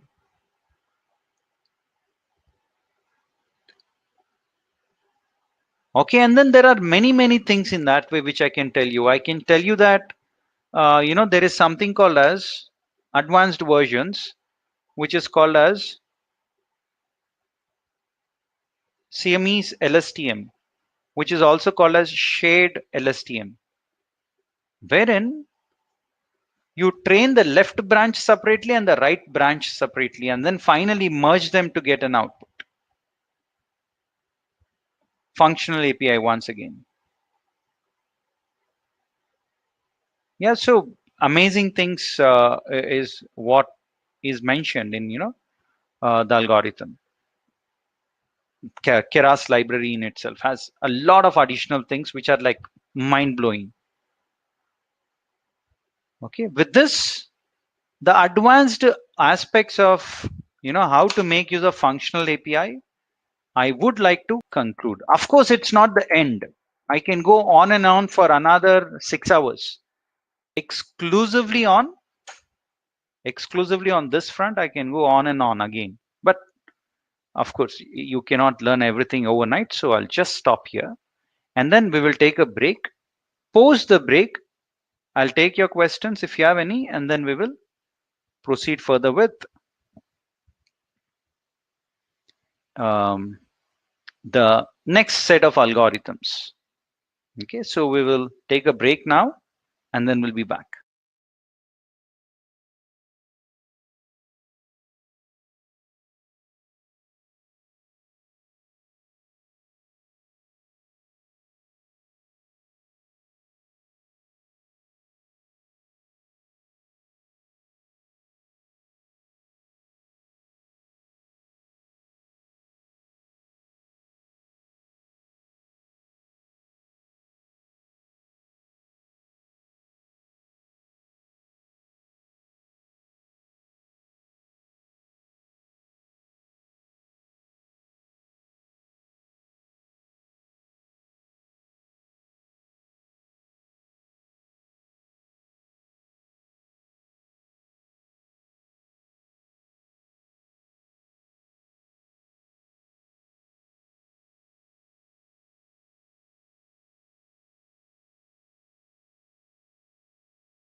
Okay, so let me look at your questions. Learning WH is important. Many of us doing here. So thank you. Okay, great, Sendil. We will share Jaban the link with you. Then, all right. So let's proceed further and understand about autoencoders. This is the next concept. Yeah.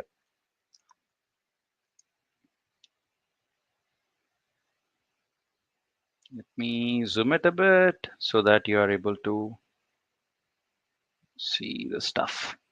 Okay.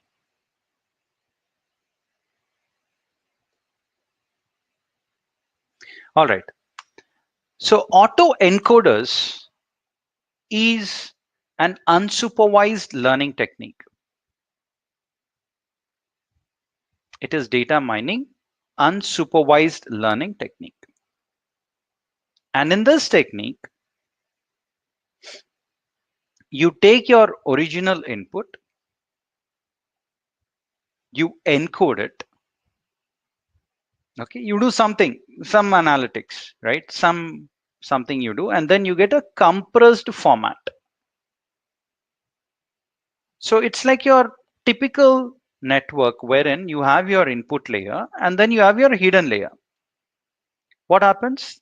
Every neuron is connected to every other neuron. So every neuron is connected to every other neuron, and finally you whatever is learned here is the compressed format of the image. So if you have an image which is very large, and if you want to compress it, if you want to reduce the size of that, what do? You supply it to this network and you get you have a hidden layer and you get all of these learnings, representations, that weights that your model learns. And then you try to reconstruct back 2, 3, 4, 5. So what you can now do is you can reconstruct it back.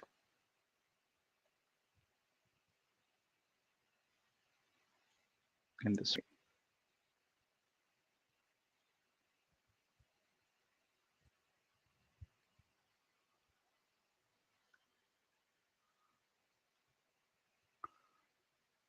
So you encode the data and then you decode the data here on this side. So encoder and decoder.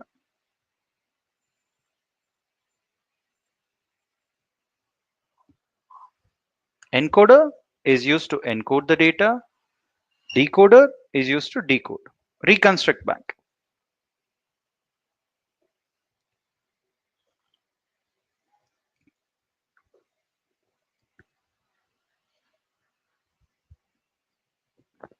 So you have encoder and you have decoder.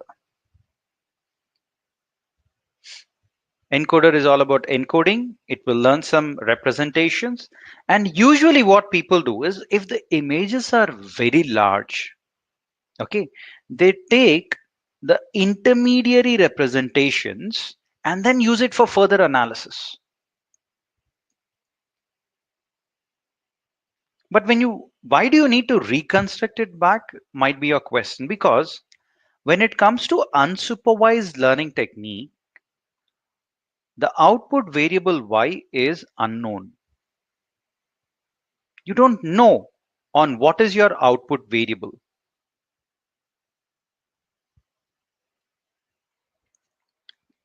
Since you don't know what is your output variable y,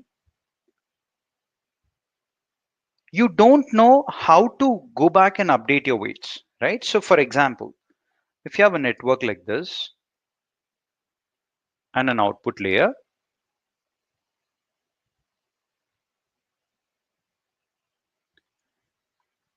so you have your inputs, you have your hidden layer, and you have your output.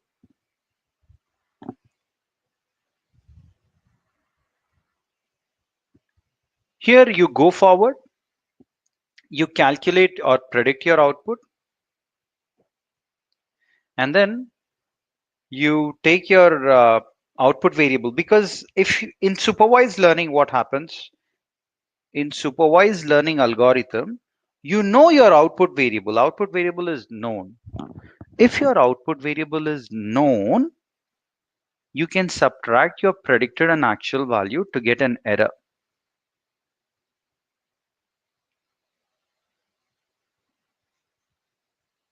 Okay, and then you come back and update your weights.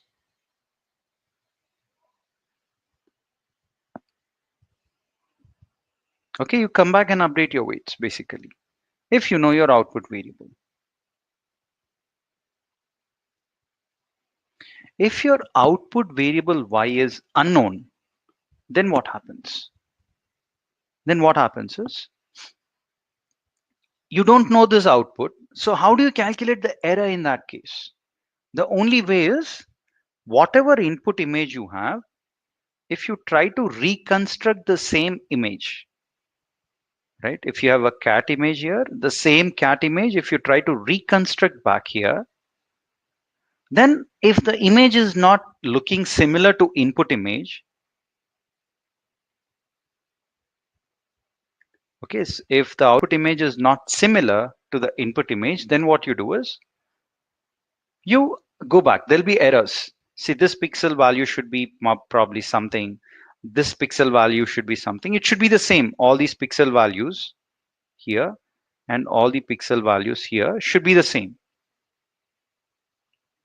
But since they are not the same, what you do is you, if they are not the same, what happens is you'll have error or loss.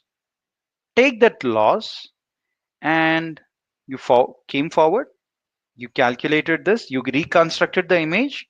But if the pixel values here and here are not the same, then there'll be loss. You go back and update your weights. Keep doing it. And if your loss function reaches the minima, you stop. And then take these intermediary representations instead of taking the big image that you have here. And this can be used for your further analysis. That means autoencoders can be used as dimension reduction techniques.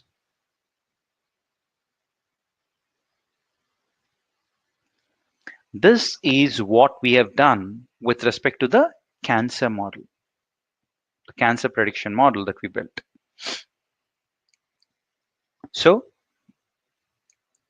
you take the raw image, you supply it to your network. This is the input, and this is your intermediary layer, and you reconstruct back the image.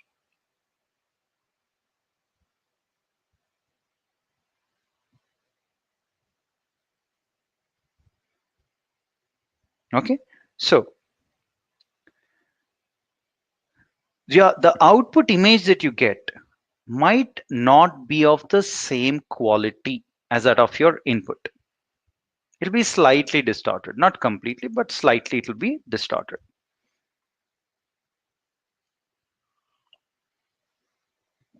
And hence autoencoder is called as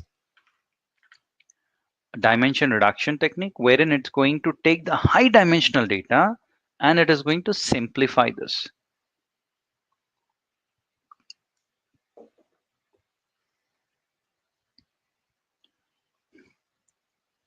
They are class of unsupervised neural networks, and the objective is to learn a representation here which minimizes the reconstruction loss. So the loss function here is given a separate name called as reconstruction loss, because you're taking an image, you're learning the representations through your hidden layers, and then you're getting an output. Here also you're doing the same thing. You're taking an image and then you are learning the representations and you're reconstructing it back.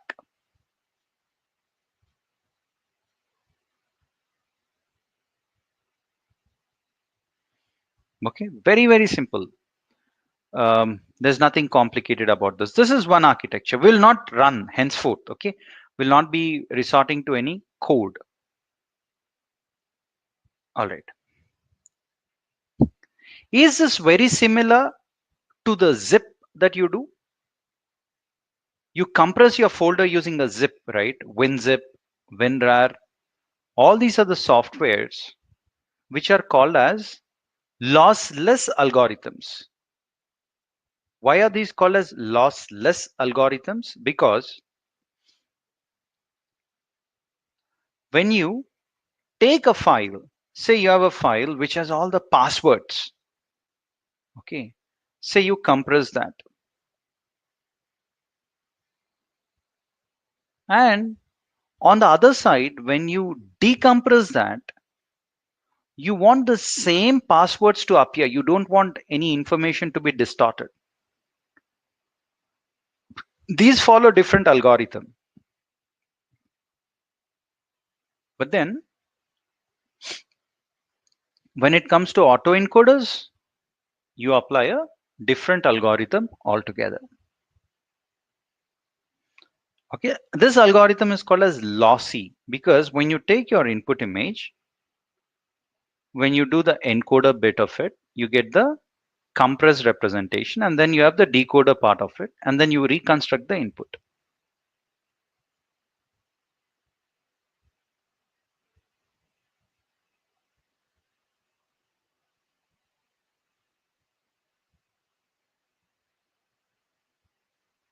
Okay, and then your encoders, when they reconstruct back, you look at this and this, there is slight blur, slight blur. That is the error. Of course, you cannot reconstruct exactly the same. Hence, it's called as lossy representation. And one more thing is, autoencoders are data specific. You cannot say, hey, let me use it as a pre-trained models. No, you cannot use it because if you're training your model on trees, then of course it will work for trees. Then you have lossy. Lossy means what? Decompressed outputs will be slightly degraded in comparison to your original input. They are learned automatically. You need not teach anything, right? Because there is no output. There's no output variable here. You just take your input, supply through your network, and then you get back your output.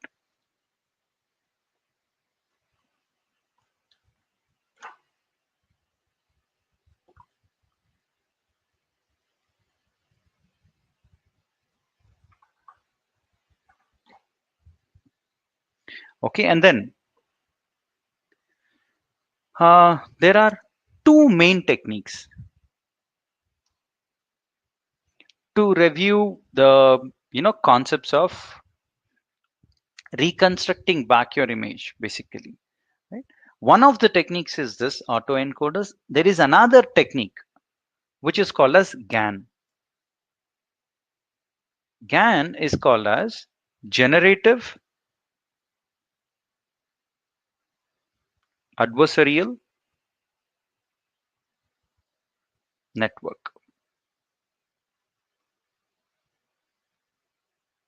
This is also something which is being used extensively.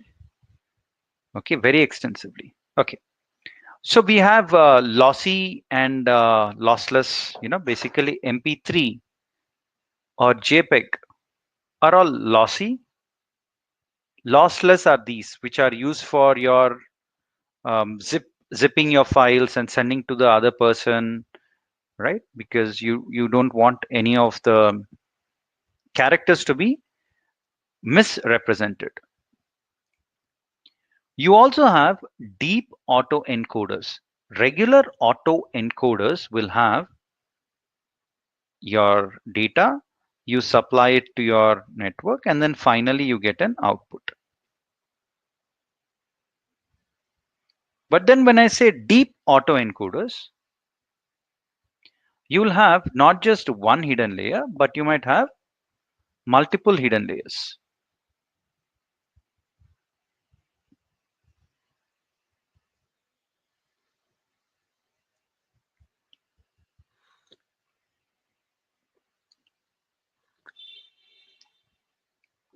Okay, so that's about deep autoencoders.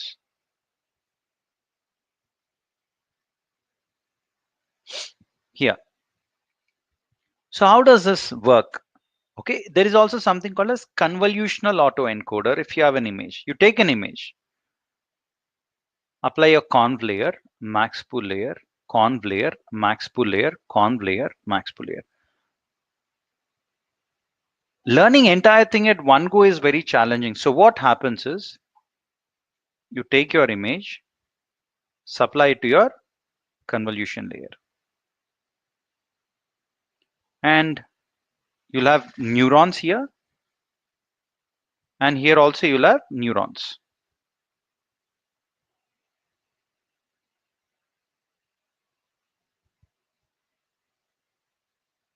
In that way, you'll have neurons throughout. In that way, yeah. When your model learns all these representations, you throw away this part and take only the representations here and then move forward. Then learn all the representations. Then what do you do after you learn all these representations? You remove this part. Then consider only this and move forward. So at any given point of time, it is something that you are learning only this representation, this part. So it will be faster. And then if you have 1, 2, 3, 4, 5, on this side also you need to have 5. 1, 2, 3, 4, 5. Whatever number of layers you have on the encoder side, the same number of layers you need to have on the decoder side also. And then you have one compressed representation.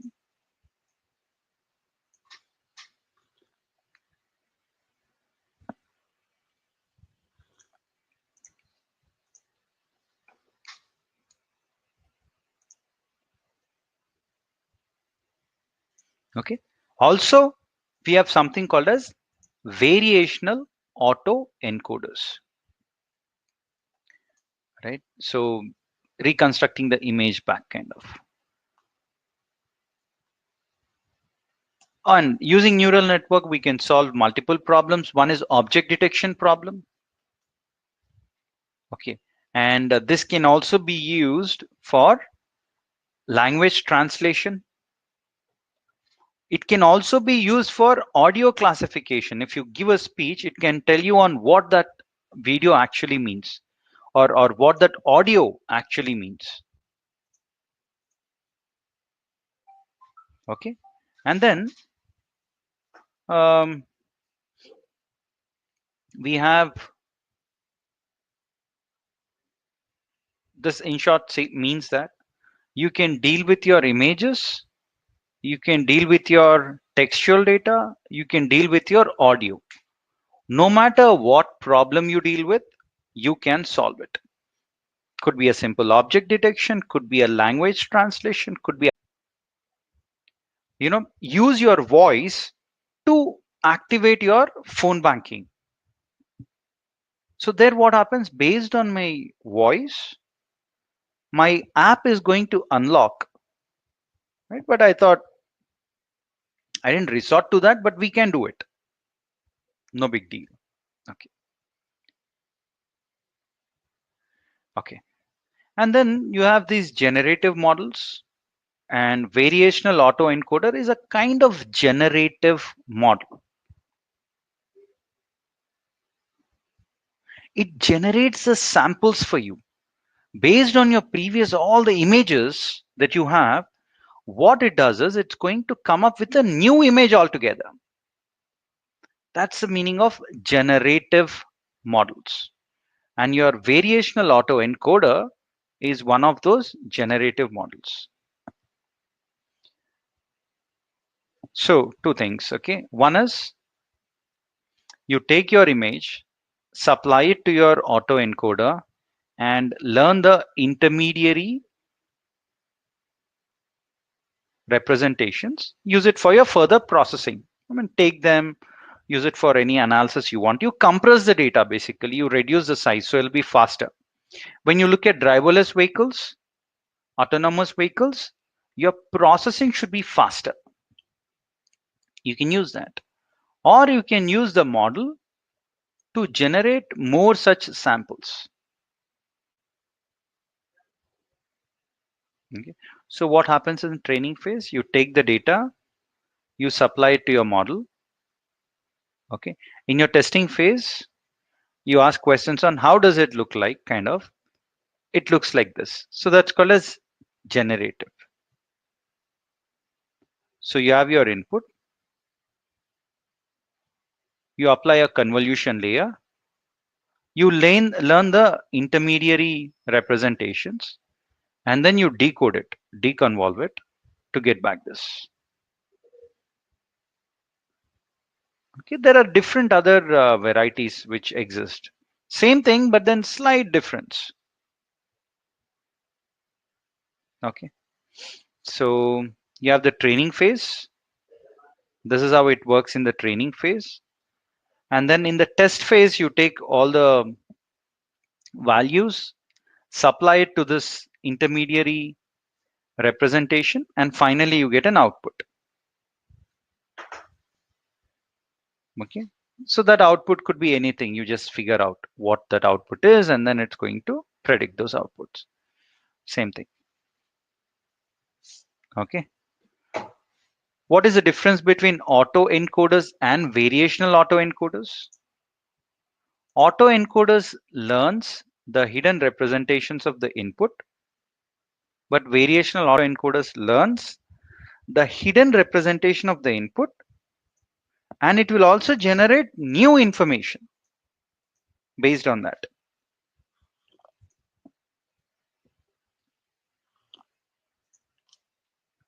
When you have less data to deal with, if you want to have more data to ensure that your model accuracy increases, then now you know that you can also apply this. It will serve in some sense as your data augmentation. In data augmentation, what do? You generate more data based on the data that you already have.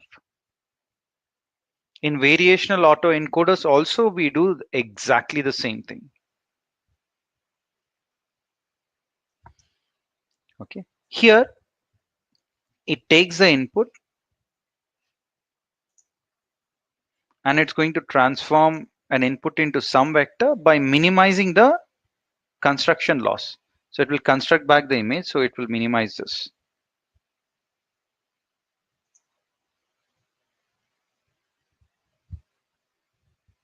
Here it generates image by minimizing the sum of construction loss, and there is something called as latent loss. Latent is nothing but hidden things, right? Latent English meaning is hidden. Okay, next. Latent vectors are sampled from Gaussian distribution. I'll speak more about variational autoencoders later in the next class. Okay, you'll understand more. Now I'm just giving you a high level gist. Various other uses of autoencoders are as follows. It can be used for image coloring. So you take an image, a black and white image, and then depending on which picture you have uploaded, which black and white, it's going to color. It will automatically decide on what color should be given by looking at your black and white image. So your variational autoencoder can also be used, or your typical autoencoders can be used for this purpose also.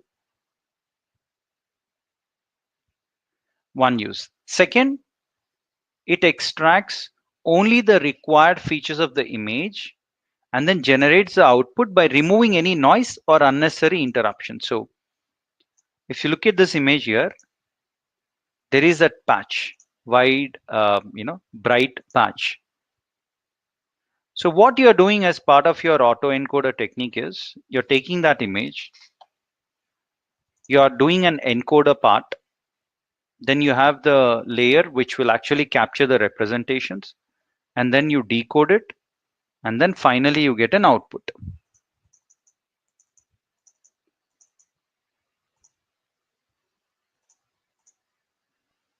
It can also be used for dimensionality reduction. So processing images will be always a costly affair. So what we can do is we can reduce the pixels. If it's 1000 by 1500, you can request it to reduce the size by 1 by 4th. To say 1 by 4th the size. Then if you again zoom it back, if you take this portion of image and then if you zoom it back, it will become original size. But then if you look at the original image, it was of 100 KB. Now since you compressed and then zoomed it, it has become 25 KB. Even after zooming, it is 25 KB, and the clarity is much better than any of your interpolation techniques that we discussed as part of computer vision. OpenCV. This is much better. But which one is faster? Obviously, your OpenCV techniques would be faster because here you need a lot of training. Okay. Then it can also be used for watermark removal. Say you have an image and it shows that watermark. When you apply your variational autoencoder, such watermarks can be removed.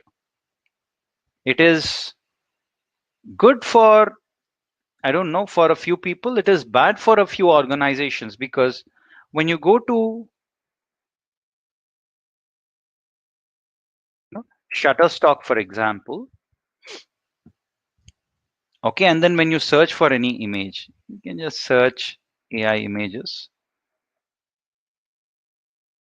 When you click on that, do you see that Shutterstock? You can download for free, no doubt. Right? You can download 10 images now with a free trial. You can do that. But then you'll have that mark, Shutterstock mark.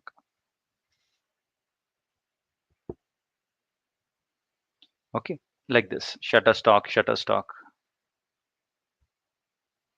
When you have Shutterstock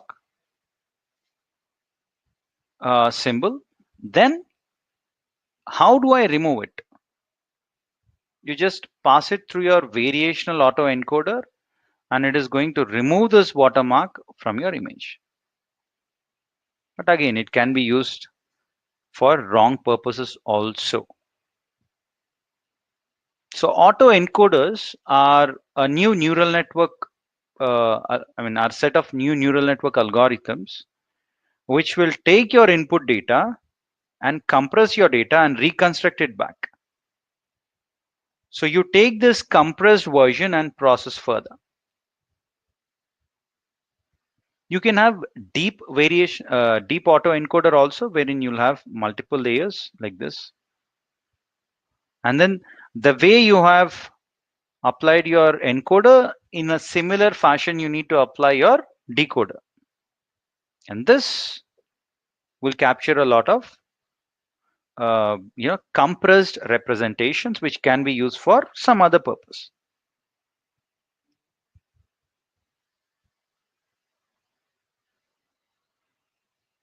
Okay. That's how your variational encoder part works. Then you have RBM, DBNs and all that, but then I think this will be a different concept altogether. So I shall take your questions for 5 minutes, but before that, I have something to quickly explain you guys, and that is, a few of y'all are saying that, can I take this? Can I share it with our fellow colleagues, etc.? Yep, absolutely, you can do that. No problem. Okay, you can take this and supply it. Here we go.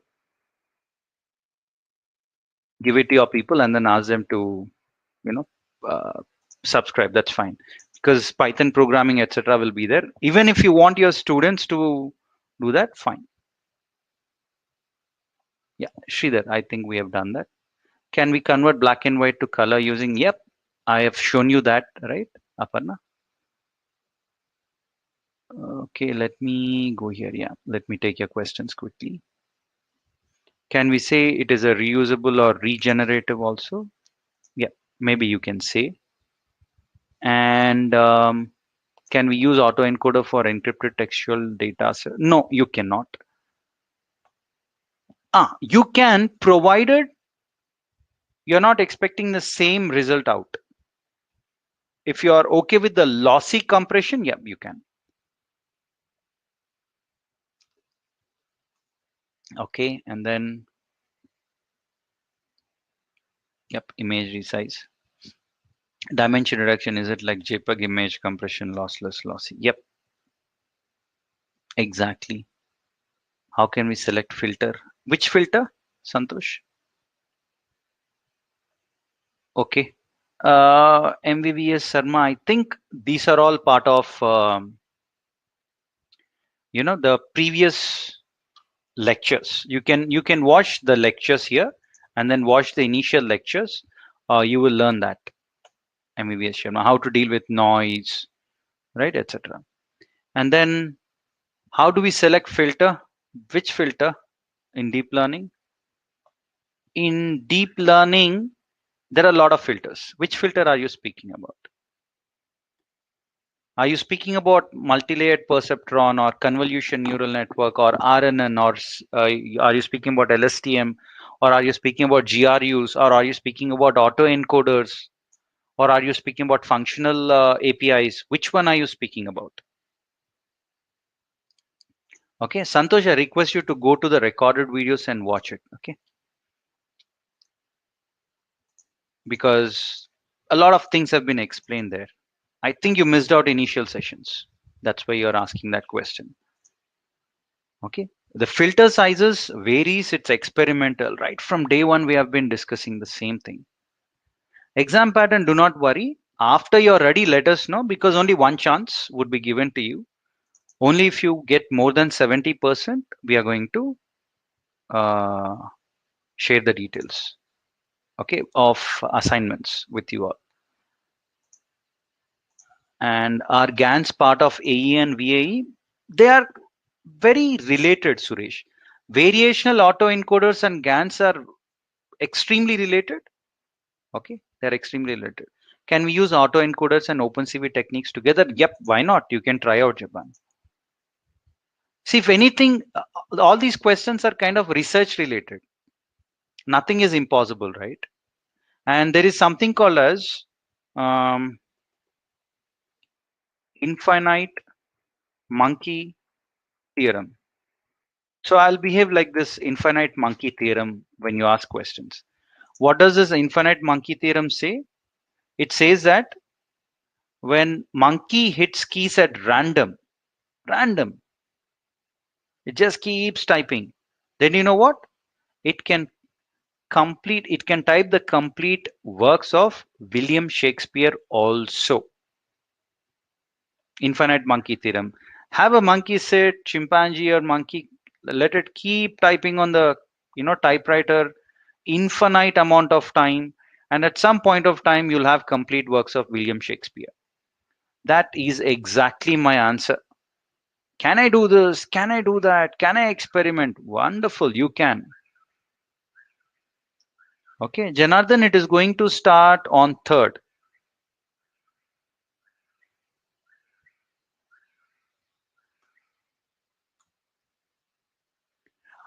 For the exam, you have to reach out to us, Annapurna. You have to reach out to us saying that, hey, I've watched all the videos, I've gone through the programming, and I'm ready to take the exam. You let us know. There is absolutely no deadline. Any day in your entire life, you get back to us saying that we are prepared. We'll share with you the link. Take the exam.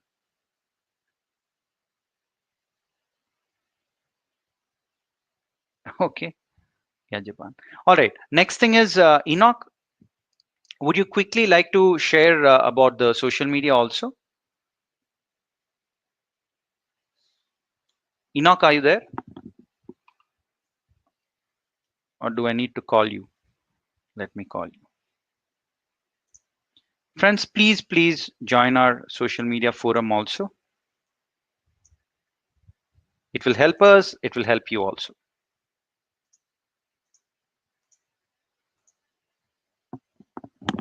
NLP already started, Vishnuvardhan.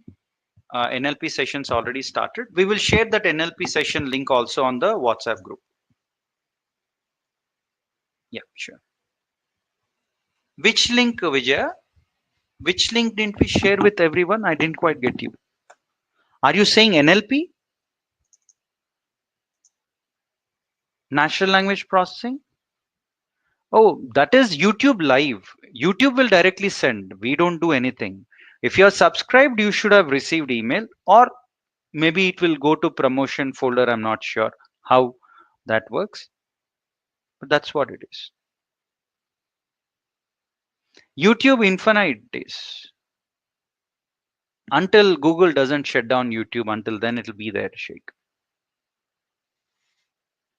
Because you train on multiple models, multiple images, right, Siddharth? Multiple similar kind of images, you actually train your model. So it understands that grass should be in green color.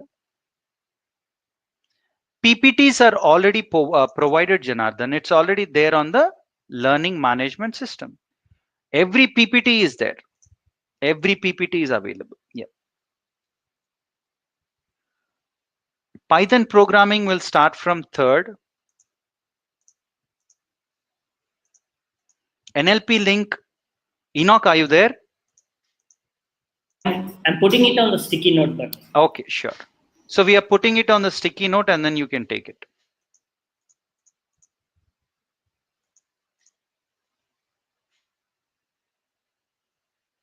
I didn't quite get your question. If you feel that it's already concatenated, then don't use it, Kanaka Kumari. Fine. I didn't get that question correctly, but maybe that's a mistake from my side also. So you can take it further. No problem. You can make the changes. No, there is no registration, Lakshmi. You just need to subscribe to our YouTube channel. That's it. No, there is no exam for certification, Sumant. No. Then I think you joined midway, Vemasai Krishna.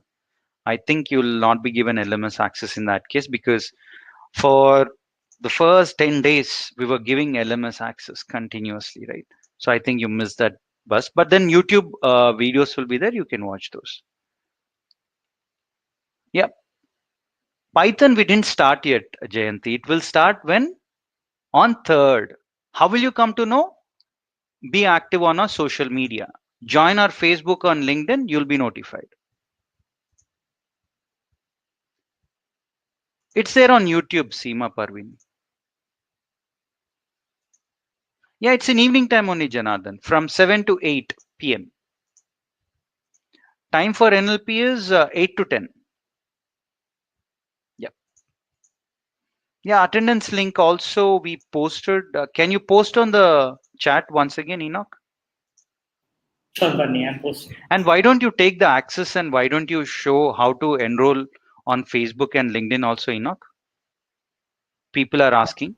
All right, let me do that. Yeah.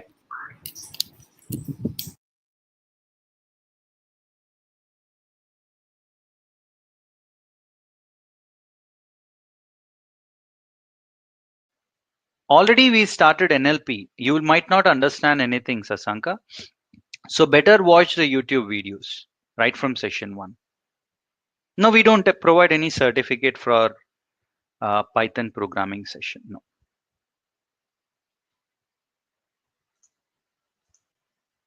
Yeah, no problem, Krishna. We will take care of that. No worries. It started on Monday, Mallikarjun. I mean, you don't worry about NLP. Forget it. We will be sharing the link. You can watch that because already 5 sessions are done. You might not understand.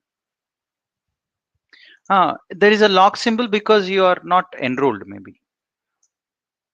That's the reason, Vima. Yeah, Enoch, you go ahead, please.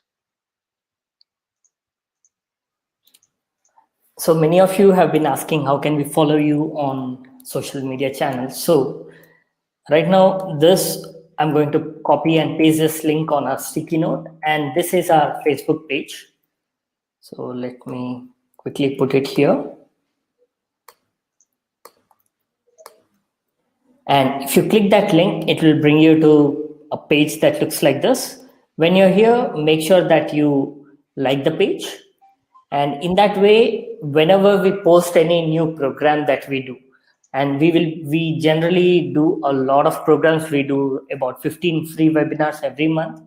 So you're welcome to attend any one of it, and all your quiz questions and all, they'll be here as well. So please ensure that you like and you follow the Facebook page. In the similar way, we have a LinkedIn profile as well. So I'm just gonna share the LinkedIn with you guys. So I'm putting it on the sticky note again.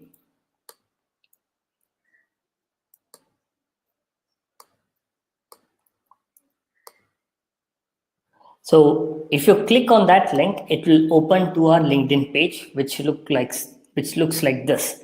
And what you need to do is just click on the follow button. And once you click on the follow button, you should be able to get all the different posts that we regularly do. And again, you can see, we keep posting content like this. All the new things that are happening in the industry, we just post it here. And you can see there are so many short videos. So we would highly recommend every single one of you to please follow the page as well. And yeah, just Facebook and LinkedIn. If you follow these two, you should be good, because most of what we do will be posted on these two channels. And over to you, Bert. Thank you, Enoch. So let me quickly share my screen, and people are asking for attendance link. Enoch, maybe you might want to post there. Further details will be posted on Facebook and LinkedIn. Okay, so please look at this. And NLP started on Monday already. Please watch recorded videos on YouTube channel. Okay, Python programming will start from 3rd August 2020. Further details will be posted on Facebook and LinkedIn. Also, if you have subscribed to our YouTube channel, then you shall receive email as soon as session starts on 3rd August. Okay, YouTube channel, then you will receive email as soon as the session starts on 3rd August. Please make a note of these two things, and thank you so much. Another question was exam. There won't be any exam to get certificate. There won't be any exam to get the certificate. Okay. If you are ready to take exam to get the assignments, then let us know, and we shall share the exam link.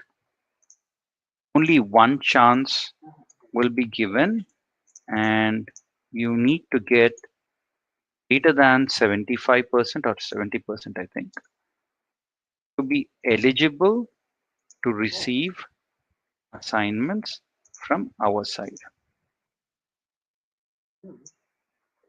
Okay, these are the things that you need to bear in mind. Okay, beyond this, if you have any questions, let me know. No, extremely sorry. This is all the additional things. People are complaining, Padmini, that there are a lot of messages being posted on the group.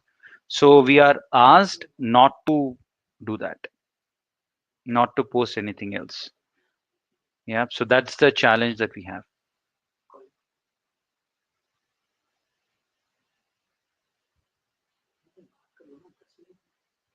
Okay, that's the thing. And then, yeah, no more LMS access would be entertained, unfortunately. All right. It'll be timed, Suryanarayan. You cannot search an answer. You cannot by any means do that. Until and unless you prepare yourself well, you'll not be able to pass the exam. Simple. Don't assume that it'll be straightforward, copy paste, and then search in internet, you'll get the answer. No. This exam is for those people who prepare well, watch the videos. They are serious learners. This is for serious learners, this part. Okay. Only if you're a serious learner, try out. Don't just take it for granted, because you'll not be able to get that opportunity again. Yep. All right, then. I think we are good. Yep. Thank you so much, Kanka Kumari. Due to my works, yeah, you will, I think, NLP have attended YouTube. Yep, you can watch on YouTube. Absolutely. All right, friends. Thank you so much. Take care. Bye for now.